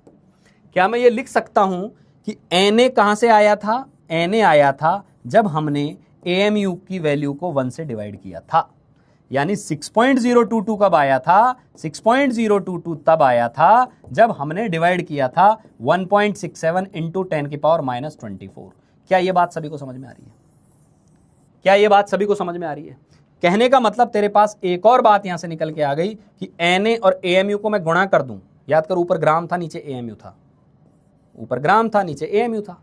तो Na और एएमयू को मैं गुणा कर दूं तो Na इंटू एएमयू मिलकर हमेशा 1 ग्राम बनाएंगे। Na इंटू एएमयू मिलकर हमेशा 1 ग्राम बनाएंगे। ज्ञान की बात है, याद भी रखनी है। आई होप यहां तक चीजें बिल्कुल एकदम क्रिस्टल क्लियर, एकदम जैसे तोते को सिखाते हैं ना कि ये रटना है, ये बात करनी है, इस तरीके से बोलना, वैसे समझ में आ रही होंगी। क्लियर बेटा? फिर से रिपीट कर दे रहा हूं जस्ट फॉर यू, कि हम पिछली स्लाइड पे जब गए तो ऊपर सर ग्राम था, नीचे एएमयू था, ये 12 से 12 उड़ गया था, और ऊपर ग्राम था और नीचे हमने एएमयू की जब वैल्यू रखी तो इतने ग्राम में आ गई। तो ये ऊपर तो 1 ग्राम लिखा हुआ है और नीचे ये एएमयू वाला ग्राम लिखा हुआ है, तो 1/AMU किया तभी तो ये नंबर आया। तो इसका मतलब 1/AMU करो तो Na आता है। इसका उल्टा भी लिख सकते हो, AMU कब आएगा? जब 1/Na कर दो तो AMU आ जाएगा। कुल मिलाकर इन दोनों को गुणा कर दो तो cross multiply, Na into AMU 1 ग्राम आएगा। क्लियर बेटा? चल अगला सवाल तेरे लिए। यदि ये बातें समझ में आ गई है ना, तो तू मेरे को फटाफट बता देगा कि इस सवाल का मीनिंग क्या है। कैलकुलेट नंबर ऑफ एटम्स, ये ना बिल्कुल मैं यार उस तरीके से लेक्चर को डिजाइन करके लाया हूँ। यदि मैं यही चीज़ ना थोड़े ड्रॉपर या तू थोड़ा 12th में होता उस तरीके से बताता, तो ये लेक्चर बताने में मेरे को 10 मिनट से ज़्यादा नहीं लगती, पूरा लेक्चर। लेकिन मुझे पता है कि ये मेरा बालक बड़ी उम्मीदों से आया है, ये कहीं ना कहीं इसको दिक्कतें आएंगी, उस तरीके से मैंने पूरा एकदम बैठ के डिज़ाइन किया है। तो जो चीज़ मैं उम्मीद के साथ इसको बना रहा था ना, वो चीज़ मुझे तुम्हारे कमेंट्स में दिखनी चाहिए, और वो दिख रही है। ठीक है? हाँ, अब ये सवाल सॉल्व कर दो, फटाफट कर दो। यस, जी, हाँ जी, सॉल्व कीजिए। Na क्या है? Na है वो नंबर। Na क्या है? Na ये नंबर है, बस ये नंबर कहीं भी दिख जाए इसको Na बोलते हैं, इस नंबर को हम Na बोलते हैं। कहीं भी दिख जाए Na का मतलब ये नंबर, इस नंबर का मतलब Na, A for Avogadro, A for Avogadro. ठीक है, करो सॉल्व करो, सॉल्व करेंगे सभी लोग, सॉल्व कीजिए बेटा। आ रहे हैं लोगों के आंसर, आ रहे हैं लोगों के आंसर, आ रहे हैं। 10 एटम्स 10 मोल, 10 एटम्स 10 मोल, 10 एटम्स 10 Na। हाँ हाँ, बहुत सही बहुत सही, मेहनत काम आ रही है आप लोगों की भी और मेरी भी। ठीक है, चलिए, ठीक है भाई, वेरी गुड। ठीक है भाई, चलो स्टार्ट करते हैं। वही बात कि पहले ये निकाल लो, जो सैंपल जो दिया हुआ है उसके एक के बारे में सूचना पता होनी चाहिए तेरे को, है ना। एक सल्फर एटम का मास कितना होता है? एक सल्फर एटम का मास कितना होता है? एक सल्फर एटम का मास कितना होता है? एक सल्फर एटम का मास होता है 32 AMU। ये कैसे पता? ये पिछली क्लासेस से पता है, सल्फर का एटॉमिक मास नंबर सभी बच्चों को पता है, 32 AMU होता है। क्लियर? तो इसमें निकालो answer, number of sulphur atom कितने आएंगे। पहले वाले को लिख रहा हूं मैं, नंबर ऑफ सल्फर एटम्स कितने आएंगे? तो बेटा 320 AMU divided by 32 AMU, 320 AMU divided by 32 AMU। AMU से AMU कैंसिल, तो एक्चुअल में 10 एटम है, ओनली 10 एटम है। क्या काउंटेबल है? हाँ, यही मैं बोलना चाह रहा हूं। जब भी मास AMU में दिया है ना, पक्का तू उसको टिप्स पे गिन लेगा, 1 2 3 4 5 6 7 8 9 10। ग्राम में दिया है ना, तो इतने एटम्स हो जाएंगे कि तू आज गिनने बैठेगा ना, आज गिनने बैठेगा, तुझे पता है कितना टाइम लग जाएगा? धरती की जितनी उम्र है ना, धरती की बिलियंस ऑफ ईयर्स, इतने लग जाएंगे, पर तू उस नंबर तक नहीं पहुंचेगा, वो जो भारी सा नंबर लिखा था Na जितना। क्लियर? इसलिए उसको इज्जत से बोल देते हैं Na या मोल। समझ में आई बात? क्लियर? तो number of sulphur atom in 320, formula यही लगा रहे होंगे अपन, फॉर्मूला यही लगा रहे होंगे। लेकिन अब नंबर ऑफ सल्फर एटम जब तुम लिखोगे तो अब दिक्कत है, क्योंकि ऊपर दे दिया है ग्राम और नीचे भी तू डिवाइड 32 से ही करेगा। बहुत सारे बच्चों के साथ पता है क्या प्रॉब्लम होती है? अब मैं तेरे दिमाग के दिक्कत बताता हूं कहां आएगी। तू यहां भी 10 लिख रहा होगा, यहां भी 10 लिख रहा होगा, और प्रॉब्लम यही है कि सर आपने तो यही तो बोला था कि डिवाइड कर देना। भाई इस बात को देखना है कि तू वहां AMU को डिवाइड कर रहा है, यहां ग्राम को डिवाइड कर रहा है। ग्राम मतलब बड़ी चीज, AMU बहुत छोटी चीज। सिंपल सी कहानी है। तो यहां तू लिख लेना कि यहां जिसको डिवाइड कर रहा है वो ग्राम है, और जिसको तू एक का मास जो लिख रहा है ना वो तो AMU में है। तो देख सिंपल सी बात क्या आई, ये तेरा 10 टाइम्स कट गया, तो 10 ग्राम अपॉन AMU। अब या तो जिसको पता है कि ग्राम अपॉन AMU क्या होता है, Na होता है, वो यहीं लिख देगा। जिसको नहीं पता उसको दुखी नहीं होना, वो 10 ग्राम लिखे, AMU की वैल्यू रखे। AMU की वैल्यू क्या आ जाएगी? 1.67 इंटू 10 की पावर माइनस 24 ग्राम। और यहां से जब तू पहुंचेगा सॉल्व करते हुए तो ये वैल्यू क्या आ जाएगी? 10 इंटू 1 अपॉन, इसको अलग कर लिया अपन ने, यही तो वैल्यू क्या बन रही थी? यही तो वैल्यू क्या बन रही थी? Na। तो तेरा आंसर क्या आ जाएगा? 10 Na। और क्या लिख सकता हूं मैं इसको? तेरी मर्जी है, तो इसको ये लिख 10 इंटू 6.022 इंटू 10 की पावर 23। ये वैल्यू कितनी आ जाएगी? डिवाइड कर, मल्टीप्लाई करके लिख लेना। ठीक है, ये वैल्यू इतनी आ जाएगी। और क्या लिख सकता हूं इसको? 10 मोल। तो ये अंतर है, यह 10 मोल एटम है, वहां 10 एटम्स है। I hope everyone is with me on this point. तो आता है Avogadro number. What is Avogadro number? तो एवोगाद्रो नंबर अब क्लियर हो गया होगा। एवोगाद्रो नंबर किसको बोलते हैं हम? अब से ये बात बिल्कुल अच्छे से एकदम पिंक की प्रॉमिस याद करेंगे। पिंक कलर से लिख देता हूं, कौन सा? Na। एवोगाद्रो को इज्जत दी, Na बन गया। क्या होता है ये? 6.022 इंटू 10 की पावर 23। कहीं भी Na लग गया, इसका मतलब इतने एटम्स होगी। इस संख्या को एवोगाद्रो नंबर बोलते हैं। ईश्वर करे आपके पास एवोगाद्रो रुपीज हो, एवोगाद्रो नंबर जितने रुपीज हो। ईश्वर करे आपकी जो बुद्धि है वो एवोगाद्रो नंबर जितनी बड़ी हो, इतना ह्यूज नंबर हो आपके पास, बहुत बड़ा है ना। भगवान आप पर पूरी कृपा बरसाए रखे। तो ये Na आ गया आपके पास, पॉइंट नंबर 1, है ना। इसी को मोल भी बोलेंगे आगे चल के। दूसरी जो बात है वो मैं बार बार बोल रहा हूं, Na क्या होता है? Na होता है 1 अपॉन AMU, 1 अपॉन AMU। तीसरी बात, Na और AMU को गुणा कर देंगे तो क्या आ जाएगा? 1 आ जाएगा। ये 1 क्या है? 1 ग्राम है। बस इतनी सी बातें हैं। ये एवोगाद्रो नंबर था। तो एवोगाद्रो नंबर मतलब सम्मान दे दिया कि एवोगाद्रो ने ये चीज़ ढूंढी है। कैसे ढूंढी? इसने बोला 12 AMU में 1 कार्बन एटम, 12 ग्राम में एवोगाद्रो नंबर जितने एटम्स होंगे। सिंपल सी बात है, सिंपल सी बात है, सिंपल सी बात है। तो इसको ना ज्ञान की बात के फॉर्म में यहाँ पे लिख देता हूँ। X AMU में एक्स AMU में जितने स्पीशीज होंगे, एक्स ग्राम में स्पीशीज NA टाइम्स होंगे, ये बात समझ में आ गई? क्लियर भाई? जैसे 24 AMU कार्बन लिखा, तो ये कितना आया बेटा? ये आया 2 एटम आए कार्बन के। कैसे आए? अब 24 को 12 से डिवाइड कर लेगा तुझे आ गई ये वाली चीज। 24 ग्राम कार्बन लिखा तो भी आंसर 2 आया, पर कितना आया? 2 Na एटम्स आए।